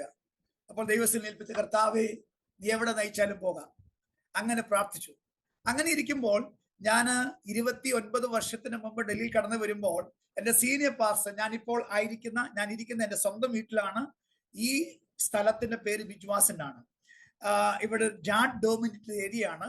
29 വർഷത്തിന് മുമ്പ് ഞാൻ കടന്നു വരുമ്പോൾ ഞങ്ങളെ തല്ലാൻ വന്ന ആളുകളാണ്, അപരിഷ്കൃതമായ ആളുകളാണ്. ഇവർക്ക് സ്ഥലവും പ്രോപ്പർട്ടി ഉണ്ട്, വിദ്യാഭ്യാസം ഇല്ല. അങ്ങനെ വളരെ റഫ് ആൻഡ് ടഫ് ആയിട്ടുള്ള ആളുകളാണ്. അപ്പോൾ ഇവിടെ ഞങ്ങൾക്ക് ചില വിശ്വാസികൾ ഉള്ളതുകൊണ്ട് ഇവിടെ കടന്നു വരും, പ്രാർത്ഥിക്കും. പിന്നെ വിശ്വാസികൾ ആ സമയത്ത് അവര് ഈ BSFലും ഈ ഫോഴ്സിലായിരുന്നത് കൊണ്ട് ഇവർക്കെതിരായിട്ട് ആരും ഒന്നും പറയത്തില്ല. ഇവർക്ക് അല്പം ബഹുമാനം പേടിയുള്ളത് കൊണ്ട് നമുക്ക് പ്രാർത്ഥന അവരുടെ വീട്ടിൽ അനുവദനീയമാണ്, മറ്റു സ്ഥലങ്ങളിൽ പറ്റത്തില്ലായിരുന്നു. അപ്പോൾ ഞങ്ങൾ കടന്നു വന്ന് പ്രാർത്ഥിച്ചുകൊണ്ടിരിക്കുമായിരുന്നു. അപ്പോൾ ഇവിടെ ഒരു പ്രാവശ്യം കടന്നു വന്ന് ശുശ്രൂഷിക്കാൻ ആഗ്രഹിച്ചപ്പോൾ എന്റെ ലീഡർഷിപ്പ് പറഞ്ഞു, pastor, you have a greater calling, you have a leadership calling, why do want to limit your calling? ഇങ്ങനെ എന്നോട് പറഞ്ഞു. ഞാൻ ഓർത്ത് ശരിയായിരിക്കും, പക്ഷേ നമ്മൾ വിചാരിക്കും ദൈവം നേതൃത്വത്തോട് സംസാരിക്കുന്നത് ദൈവത്തിന്റെ ഹിതമാണെന്ന്. പക്ഷെ ദൈവത്തിന്റെ ഹിതമല്ല. അവർ മാനുഷികമായിട്ട് എന്റെ ലീഡർഷിപ്പിൽ എന്നെ വളർത്തണം എന്നുള്ള നല്ല താല്പര്യത്തോടെ പറഞ്ഞതാണ്, പക്ഷെ ദൈവത്തിന്റെ ഹിതമല്ലായിരുന്നു. അപ്പോൾ ഈ പർട്ടിക്കുലർ സമയത്ത് ദൈവം എന്നോട് പറയാണ്, നീ വിശ്വാസത്തിൽ കടന്നു പോകണം. അപ്പൊ ദൈവത്തോട് ക്വസ്റ്റ്യൻ ഉണ്ട്, കർത്താവേ, എനിക്കറിയാം ഇവിടുത്തെ ആളുകൾ എങ്ങനെയാണ്. എന്റെ കുഞ്ഞുങ്ങൾ നല്ല സ്കൂളിൽ താമസിക്കുന്നു, ഞാൻ നല്ല സൊസൈറ്റിയിൽ താമസിക്കുന്നു, നല്ല വീട്ടിൽ താമസിക്കുന്നു, എവറിഥിങ് ഈസ് ഫൈൻ. ഈ പർട്ടിക്കുലർ ഗാമിലേക്ക് കടന്നു വന്നു കഴിഞ്ഞാൽ എന്റെ കുഞ്ഞുങ്ങളുടെ അവസ്ഥ എന്തായിരിക്കും? ഇവിടുത്തെ ലോക്കൽസുമായിട്ടുള്ള താമസം, ജീവിതം പറ്റാതെ വരുമല്ലോ, എന്ത് ചെയ്യും എന്നറിയാതെ ഒരു ഭാരമുണ്ടായി. അങ്ങനെ ഇരിക്കുന്ന സമയത്ത് ലോത്തിനെ പോലെ ഇതിനോട് അടുത്ത് ഞാൻ എൻ്റെ വീട്ടിന്റെ ബാൽക്കണി നിന്ന് കഴിഞ്ഞാൽ പ്ലെയിൻ ലാൻഡ് ചെയ്യുന്നതും ടേക്ക് ഓഫ് ഇങ്ങനെ കണ്ടുകൊണ്ടിരിക്കുക തൊട്ടടുത്താണ്. ടെർമിനൽ 3യുടെ തൊട്ടടുത്താണ് എൻ്റെ വീട്. അതുകൊണ്ട് ചേർന്നുള്ള സ്ഥലമാണ്, അതിവിശാലമായ സ്ഥലമാണ് ദ്വാരക എന്ന് പറയുന്നത്. ഇവിടുത്തെ മുഖ്യമന്ത്രി ഷീല ദീക്ഷിത് സിംഗപ്പൂർ കടന്നുപോയി അവിടുത്തെ പാറ്റിൽ ഉണ്ടാക്കിയ ഒരു സബ് സിറ്റിയാണ്, വളരെ ഹൈ സ്റ്റാൻഡേർഡ് സിറ്റിയാണ്. അപ്പൊ ഞാന് ലോത്തിനെ പോലെ നമുക്ക് ദ്വാരകയിൽ പോയി താമസിക്കാം, അവിടെ താമസിച്ചുകൊണ്ട് ബിജ്വാസിൽ വേല ചെയ്യാം എന്ന് വിചാരിച്ചു. അങ്ങനെ ഞങ്ങൾ ദ്വാരകയിൽ കടന്നു വന്നു, താമസിച്ചു. ഇവിടെ ഒരു 11 ആളുകൾ ഞങ്ങളുടെ ശുശ്രൂഷയിൽ കടന്നു വന്നിട്ടുണ്ട്. അവരെല്ലാം പുതിയ ആളുകളാ, യാതൊരു ഇൻകവും ഇല്ല. ആദ്യത്തെ സ്തോത്രകാഴ്ച 52 രൂപയാണ് മൊത്തത്തിൽ കിട്ടുന്നത്. പലപ്പോഴും ഈ ഒരു 7 കിലോമീറ്റർ എൻ്റെ കാറിൽ പെട്രോൾ അടിച്ച് വരാൻ പോലും കഴിയാത്ത അനുഭവം ഉണ്ടായിട്ടുണ്ട്. ചില്ലറ പൈസകൾ 1 രൂപയും 2 രൂപയും കളക്ട് ചെയ്ത് ഞങ്ങൾ പെട്രോൾ പമ്പിൽ കൊടുത്ത് പെട്രോൾ അടുപ്പിച്ച് 50 രൂപയുടെ പെട്രോൾ അടുപ്പിച്ച് അനുഭവം ഉണ്ട്. നാണക്കേടാണ്. ഈ കോയിൻസ് ഒക്കെ കൊടുത്ത് അത്രമാത്രം ബുദ്ധിമുട്ട് അവിടെ അനുഭവപ്പെടാനിടയായി തീർന്നു. അപ്പോൾ ഞാൻ ദൈവത്തോട് ചോദിച്ചു, കർത്താവേ, am I in right place? ഞാൻ ശരിയായിട്ട് ദൈവം ആഗ്രഹിക്കുന്ന സ്ഥലത്താണ് ഒരു ചോദ്യം എപ്പോഴും എന്നെ അലറ്റിക്കൊണ്ടിരുന്നു. പക്ഷെ ഞങ്ങളുടെ വിശ്വാസികൾ, പാവപ്പെട്ട വിശ്വാസികൾ, അവർ ഞങ്ങൾ താമസിക്കുന്ന ഞങ്ങളുടെ ലൈഫ് സ്റ്റൈലും മിനിസ്ട്രിയും കാര്യങ്ങളെല്ലാം കണ്ടിട്ടുള്ളതുകൊണ്ട് അവർ ചിന്തിച്ചു, പാസ്റ്റർജി ഒരിക്കലും ഇവിടെ വന്ന് താമസിക്കത്തില്ല, പാസ്റ്റർജി ഹൈഫൈ സ്ഥലത്തായിരിക്കും താമസിക്കുന്നത്, ഇവിടെ എങ്ങനെ വരിക എന്നൊക്കെ ഒരു തോന്നൽ അവർക്കുണ്ടായി. ഒരു ദിവസം കണ്ട ഒരു സഹോദരി പറഞ്ഞു, പാസ്റ്റർജി ഒന്നും ചിന്തിക്കരുതേ, ഇവിടെ ഒരു നല്ലൊരു വീടുണ്ട്, പാസ്റ്റർജിക്ക് ഇഷ്ടമാണെങ്കിൽ പാസ്റ്റർജി നോക്കണേ, ഒന്നും ചിന്തിക്കരുത് എന്ന് പറഞ്ഞു. ഞാൻ പറഞ്ഞു, സിസ്റ്റർ എന്താ നമുക്ക് പോയി കാണാം. പക്ഷെ ഞാൻ പോകുന്ന സമയത്ത് ദൈവത്തോട് പ്രാർത്ഥിക്കും. കാരണം സാമ്പത്തികമായി വളരെ ബുദ്ധിമുട്ടാണ്. കുഞ്ഞുങ്ങളുടെ ബുക്സ്, എൻ്റെ മോന് 1 മാസം സ്കൂളിൽ പോയിട്ടില്ല, ബുക്സ് വാങ്ങിക്കാൻ കഴിഞ്ഞിട്ടില്ല, സാമ്പത്തിക വളരെ പ്രതിസന്ധിയാണ്. ഹൈഫൈ ഏരിയ പോയി നോക്കിയതാണ്. അപ്പോൾ എനിക്ക് മനസ്സിലായി, ഇത് ദൈവത്തിന്റെ ഗീതമല്ല, കർത്താവെ നീ ആഗ്രഹിക്കുന്ന സ്ഥാനത്തിനാകാൻ ആഗ്രഹിക്കുന്നു എന്ന് പ്രാർത്ഥന ഉണ്ടായിരുന്നു. അതുകൊണ്ട് ദൈവത്തോട് ഇങ്ങനെ പ്രാർത്ഥിച്ചു, എന്റെ കുഞ്ഞുങ്ങൾ 2 പേര് ഈ വീട് കാണുമ്പോൾ, ഡാഡി ഞങ്ങൾക്ക് ഇഷ്ടമാണ്, വി ലൈക്ക് ദിസ് ഹൗസ്, ഇത് കേട്ട് കഴിഞ്ഞാൽ ഞാൻ മനസ്സിലാക്കും ദൈവത്തിന്റെ ഹിതമെന്ന്. എനിവേ, പഴയ വലിയൊരു വീട്, റിനോവേറ്റഡ് വീടാണ്. എങ്കിൽ എന്റെ കുഞ്ഞുങ്ങൾ കയറിയുണ്ട്, daddy we like this house, ഈ വീട് ഞങ്ങൾക്ക് ഇഷ്ടമാണെന്ന് പറഞ്ഞു. അപ്പോൾ എന്റെ ഉള്ളത്തിൽ ഭയങ്കര സന്തോഷം. Yes, this is the perfect will of God, ഇത് ദൈവത്തിന്റെ നിശ്ചയമാണ്. അങ്ങനെ ഞങ്ങൾ കടന്നു വന്നു. അവിടെ കടന്നു വന്ന് താമസിക്കാൻ ആരംഭിച്ചു കഴിഞ്ഞപ്പോൾ എങ്ങനെ പോകും? ഞാൻ മെയിൻ ചർച്ചിൽ നിൽക്കുമ്പോൾ എനിക്ക് നല്ല ശമ്പളമായിരുന്നു, വലിയ ചർച്ചായിരുന്നു. ഞാൻ പുതിയ സ്ഥലത്ത് വന്നപ്പോൾ എനിക്ക് വാടകയ്ക്ക് മാത്രമുള്ള ഒരു സപ്പോർട്ടാണ് കിട്ടുന്നത്. പിന്നെ ചെറിയൊരു സപ്പോർട്ട് തന്നെ കുഞ്ഞുങ്ങളുടെ വിദ്യാഭ്യാസത്തിന് കിട്ടുന്നുണ്ട്. പക്ഷെ ഇതൊന്നും പര്യാപ്തമല്ല. അപ്പൊ അങ്ങനെ ഈ സമയത്ത് 2008 ഞാൻ ദൈവത്തോട് പ്രാർത്ഥിപ്പാനായിട്ട് തുടങ്ങി, കർത്താവ് എന്ത് ചെയ്യണം? എനിക്കൊരു 2 പ്രയർ പാർട്ണർ ദൈവം തന്നു. ഒരു പഞ്ചാബിയും ഒരു മലയാളിയാണെങ്കിൽ നോർത്ത് ഇന്ത്യൻ കല്യാണം കഴിച്ചത്, അല്ല നോർത്ത് ഇന്ത്യക്കാരനെ പറയാം. അപ്പം നോൺ മലയാളീസ്. അപ്പൊ ഞാൻ നോർത്ത് ഇന്ത്യയിൽ കടന്നു വരുമ്പോൾ തന്നെ എന്റെ പ്രാർത്ഥന ഇതായിരുന്നു, കർത്താവ് എനിക്ക് നോർത്ത് ഇന്ത്യക്കാരെ ആളുകൾ അനേക സഹോദരന്മാരായിട്ട് തരണം. ഞാൻ ഹിന്ദി പഠിച്ച് ഹിന്ദിക്കാർ ഇംഗ്ലീഷ് സൂക്ഷിക്കണം. എനിക്ക് അതുകൊണ്ട് മലയാളം ചർച്ചസിലേക്കോ അല്ലെ മലയാളം മെസ്സേജിലേക്കോ മലയാളികൾ ഗ്രൂപ്പിലേക്ക് ഞാൻ ഫോക്കസ് ചെയ്യുകയോ അങ്ങനെ പോവുകയോ ചെയ്തിട്ടില്ല. അതുകൊണ്ട് എനിക്ക് ദൈവം വന്നപ്പോ തന്നെ അങ്ങനെയുള്ള ആളുകളെ, വളരെ പ്രയർ വാരിയേഴ്സ് ആയിട്ടുള്ള നോർത്ത് ഇന്ത്യൻസ് ദൈവം തന്നു. അവരും എന്നോടുകൂടെ 2008 ഉപവസിപ്പാൻ തുടങ്ങി. അങ്ങനെ പ്രാർത്ഥിക്കുമ്പോൾ ദൈവത്തിന്റെ ആത്മാവ് സംസാരിച്ചു, പാസ്റ്റർ ടീച്ചിങ് കോളിങ് ദൈവം തന്നിട്ടുണ്ടല്ലോ, നേരത്തെ കോച്ചിങ് നടത്തിയ ആളല്ലേ, പാസ്റ്റർ എന്തുകൊണ്ട് തുടങ്ങിക്കൂടാ? ദൈവം സംസാരിക്കുന്ന എന്റെ പ്രയപ്പാട് പറയാണ്. പക്ഷെ നേരത്തെ ഞാൻ കോച്ചിങ് നടത്തി വരുന്ന അവർക്ക് അറിയത്തില്ലായിരുന്നു. പറഞ്ഞു, pastor God has A great plan for your life.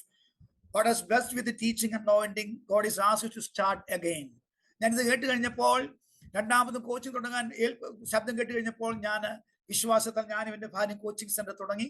എൻ്റെ മോളൊന്ന് 6ാം ക്ലാസ്സിലാണ്. അപ്പം നല്ല സ്കൂളിലായതുകൊണ്ട് നല്ല ഇംഗ്ലീഷാണ്. അപ്പൊ അവളും കുഞ്ഞു പിള്ളേരെ പഠിപ്പിക്കാൻ ഞങ്ങൾ 3 പേരും ആദ്യത്തെ വർഷം കോച്ചിങ് ചെയ്യുവാനായിട്ട് ഇടയായി. 143 കുഞ്ഞുങ്ങളെ ദൈവം ഞങ്ങൾക്ക് തന്നു. സാമാന്യ ഭേദകരമായ ഫീസ്, നല്ല റവന്യൂസ് വരാൻ തുടങ്ങി. കുഞ്ഞുങ്ങളുടെ വിദ്യാഭ്യാസം എക്സ്പെൻസീവ് സ്കൂളിലാണ്.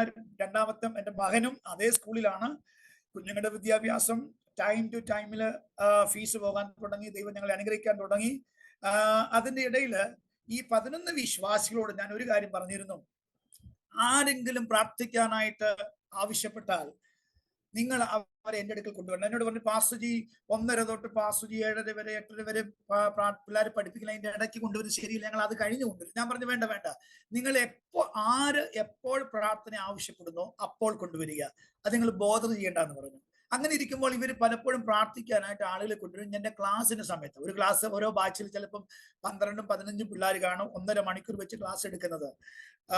അപ്പം ഇവരെ കൊണ്ടുവരുമ്പോൾ ഞാൻ ഈ പിള്ളേരുടെ മുമ്പിൽ വെച്ചാണ് വചനം ഷെയർ ചെയ്ത് പ്രാർത്ഥിക്കുന്നത്. 5 മിനിറ്റ്, ചിലപ്പോൾ 10 മിനിറ്റ് ഒക്കെ എടുക്കും.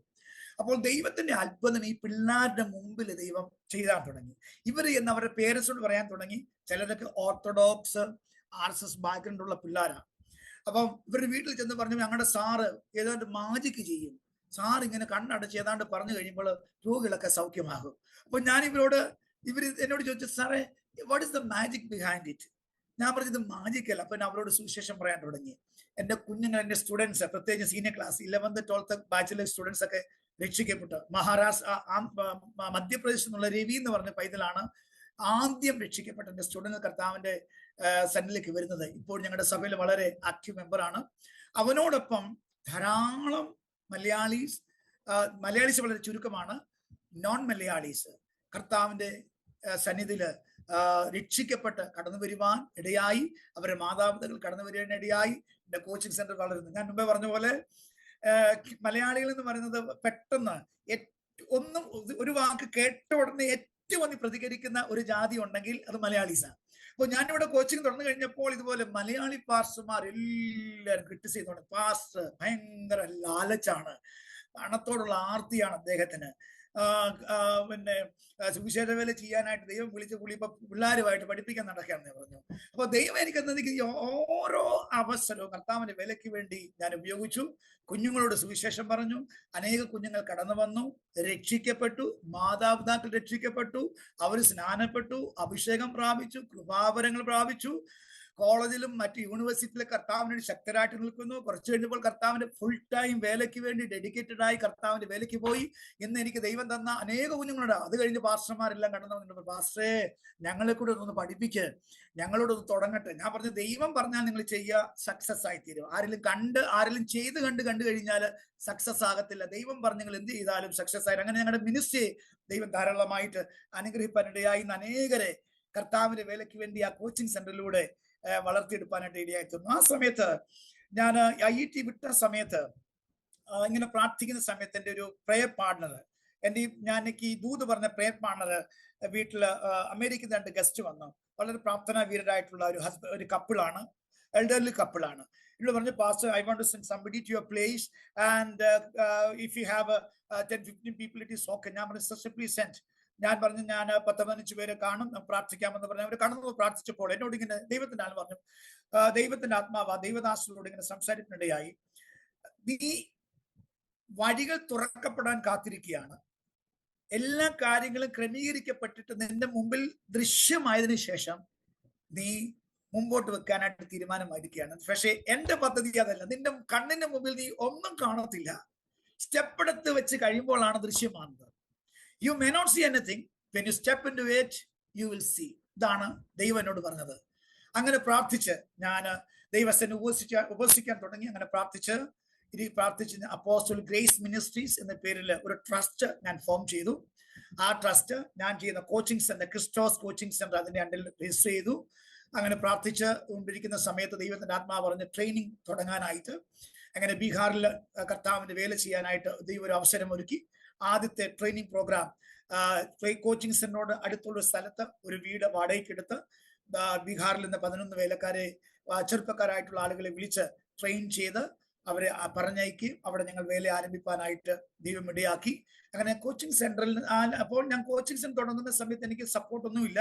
എൻ്റെ ചില ആളുകളൊക്കെ പിന്നെ 1 ടൈം സപ്പോർട്ട് ചെയ്യുകയാണ്. പക്ഷെ കോച്ചിങ് സെന്ററിലൂടെ ദൈവം അത്ഭുതമായിട്ട് ഈ ട്രെയിനിങ് സെന്ററിന്റെ കാര്യങ്ങളൊക്കെ നടത്തുവാനായിട്ടുള്ള ക്രമീകരണങ്ങൾ ഒരുക്കി തന്നു. അങ്ങനെ വേല ചെറിയ തോതിൽ ബീഹാറിൽ വ്യാപരിപ്പാനിടയായി. 10-17 വേലക്കാരായി പല സ്റ്റേറ്റ് ഡിസ്ട്രിക്റ്റുകളിലും വേല വ്യാപിപ്പാൻ തുടങ്ങി. കുറച്ചു കഴിഞ്ഞപ്പോൾ ഡ്രൈനസ് ആയി. ഞങ്ങൾക്ക് ഇവരെല്ലാവരെയും സഹായിക്കാൻ കഴിയാത്തൊരു അവസരമായി. റെഗുലർ സ്പോൺസർഷിപ്പ് ഇല്ലാതെയായി. കുറച്ചു പേരെ സപ്പോർട്ട് ചെയ്യുന്നുണ്ട്, മുൻപോട്ട് കടന്നുപോയി. എങ്കിലും പ്രാർത്ഥിച്ചുകൊണ്ടിരുന്നു. തുറന്നു കഴിഞ്ഞപ്പോൾ കുറെ സമയം കഴിഞ്ഞപ്പോൾ ദൈവ ശുശ്രൂഷയ്ക്കുള്ള വിശാലത വരുത്തുവാൻ തുടങ്ങി. അതിനുശേഷം ദൈവം ഞങ്ങൾക്ക് ഛത്തീസ്ഗഡിൽ ദൈവം വഴിയൊരുക്കി തന്നു.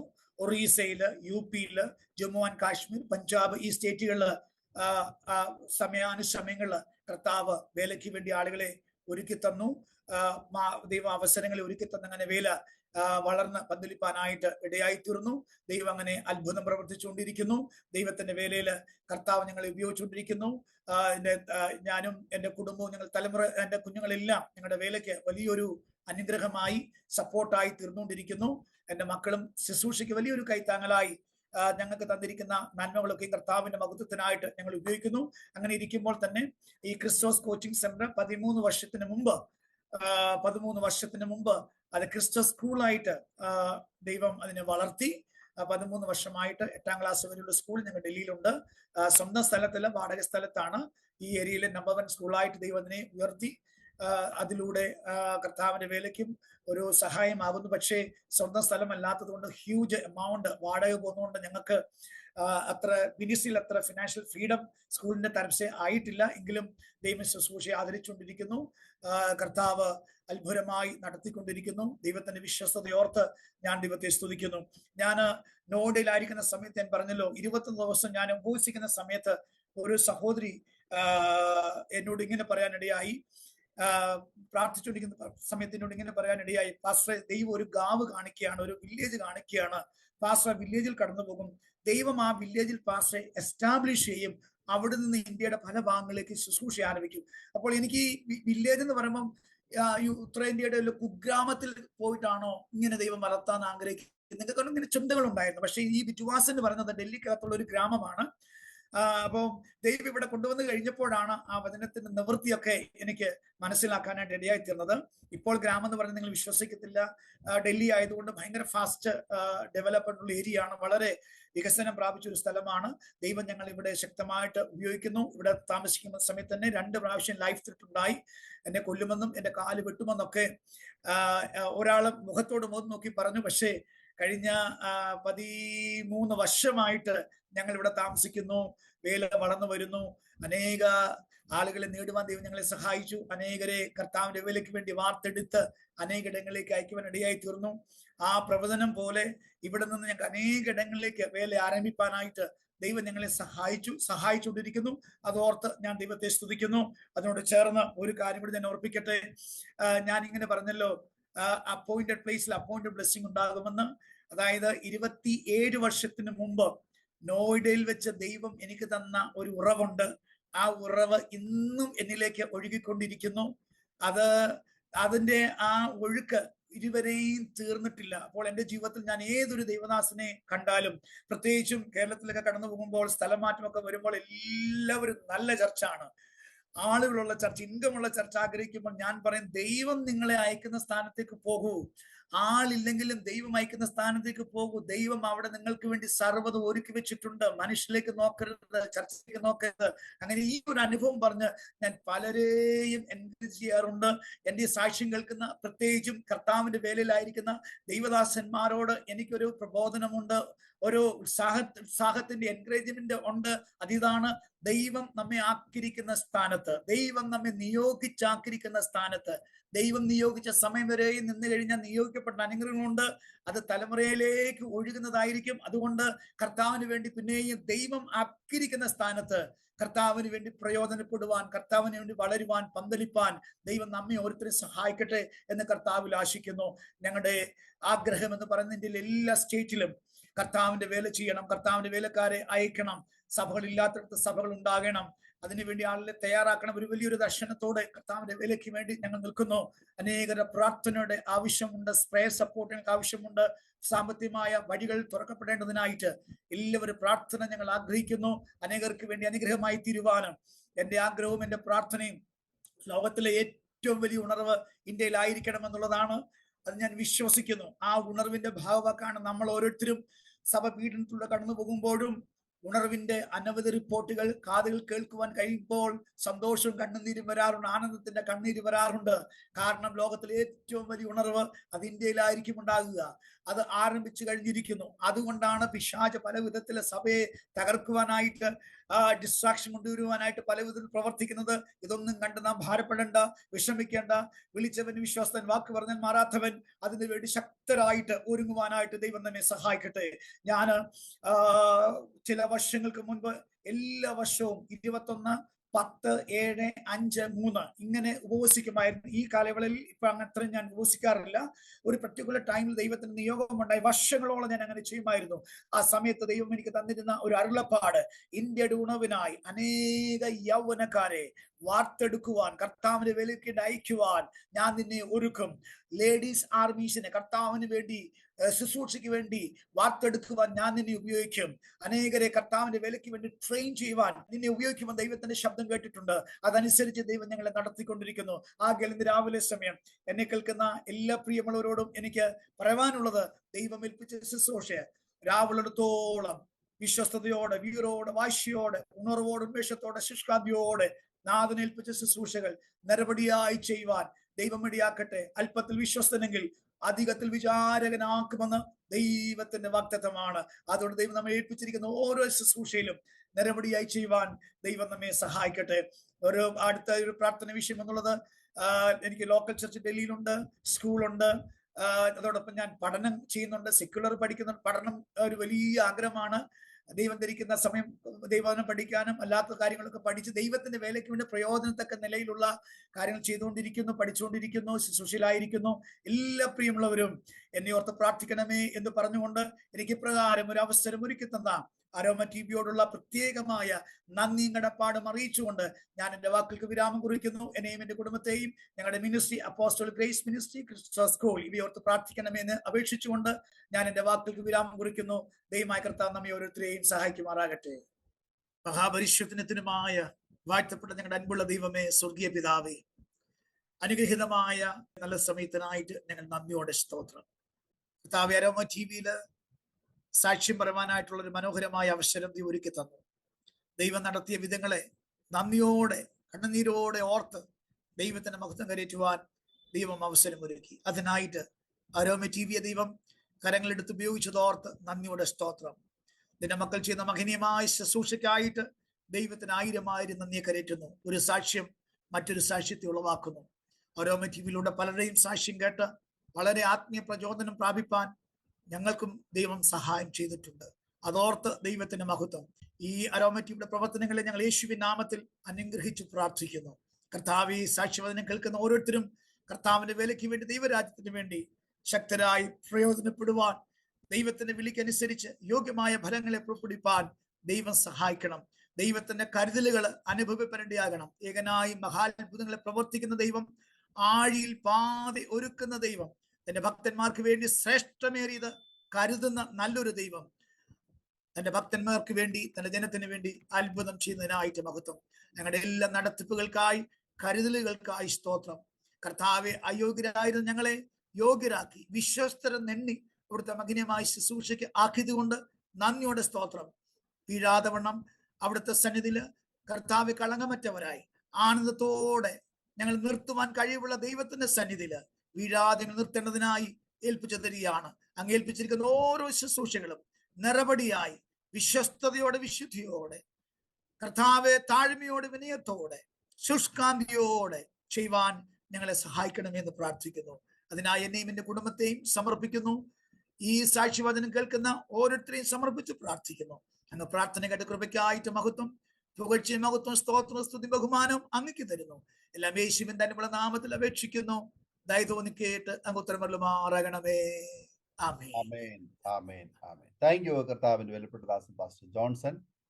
വളരെ അനുഗ്രഹിക്കപ്പെട്ട ജീവിതാനുഭവം, ദൈവം നടത്തിയ അത്ഭുതകരമായ വഴികളെക്കുറിച്ച് ദൈവനാമ മഹത്വത്തിന് വേണ്ടി അരോമ ടിവി ശ്രോതാക്കളോടൊപ്പം ഇത്രത്തോളം സമയം പങ്കുവയ്ക്കുവാൻ സ്വർഗത്തിലെ ദൈവം കൃപ ചെയ്തത് ഓർത്ത് ഞാൻ ദൈവത്തിന് സകല മഹത്വവും കരയേറ്റുന്നു.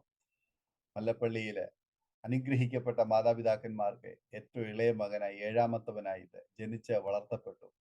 വളരെ നല്ല കുട്ടിക്കാലം, മാതാപിതാക്കന്മാർക്ക് പ്രിയപുത്രനായി വളർത്തപ്പെട്ട് ദൈവസന്നിധിയിൽ ദൈവനാമ മഹത്വത്തിന് വേണ്ടി സമർപ്പിക്കപ്പെട്ട് ദൈവത്തിന്റെ വചനം പഠിച്ച് നോർത്ത് ഇന്ത്യയിലേക്ക് കടന്നു വന്ന് കർത്താവിന്റെ ശുശ്രൂഷയിലായിരുന്ന പിന്നിട്ട കാലയളവുകളെ കുറിച്ചുള്ള ഒരുപാട് നല്ല അനുഭവങ്ങളും ഓർമ്മകളും ദൈവനാമ മഹത്വത്തിന് വേണ്ടി കർത്താവിന്റെ ദാസനെ ദൈവം പറയുവാൻ ബലപ്പെടുത്തിയത് ഓർത്ത് ഞാൻ ദൈവത്തിന് സ്തോത്രം ചെയ്യുന്നു. വളരെ ശക്തമായ നിലയില് ദൈവമാക്കിയിരിക്കുന്ന ഇടത്ത് ഇന്ന് പ്രയോജനപ്പെടുന്നു എന്ന് കേൾക്കാൻ കഴിഞ്ഞു. വിവിധ നിലകളിൽ, വിവിധ ശുശ്രൂഷാ മണ്ഡലങ്ങൾ, പ്രത്യേകിച്ച് ഒരു അധ്യാപകൻ എന്ന നിലയിലും അതുപോലെ ഒരു കോച്ചിങ് സെന്റർ, ഒരു സ്കൂള് എന്ന നിലയിലേക്ക് അത് അപ്ഡേറ്റ് ചെയ്യുവാനും ആത്മീയ ശുശ്രൂഷയും സഭാ ശുശ്രൂഷയും മറ്റുള്ള എല്ലാ മേഖലകളിലും സുവിശേഷം എത്തിക്കുവാൻ കഴിയുന്ന ഇടങ്ങളിലൊക്കെ ആവോളം അധ്വാനിച്ച് കുടുംബമായി പ്രയത്നിച്ചു കൊണ്ടിരിക്കുന്നു എന്ന് കേൾക്കാൻ കഴിഞ്ഞു. ദൈവദാസനെ അനുഗ്രഹിക്കട്ടെ. കുടുംബത്തെ, ശുശ്രൂഷ മണ്ഡലങ്ങളെ, തലമുറകളെ ദൈവം അനുഗ്രഹിക്കട്ടെ.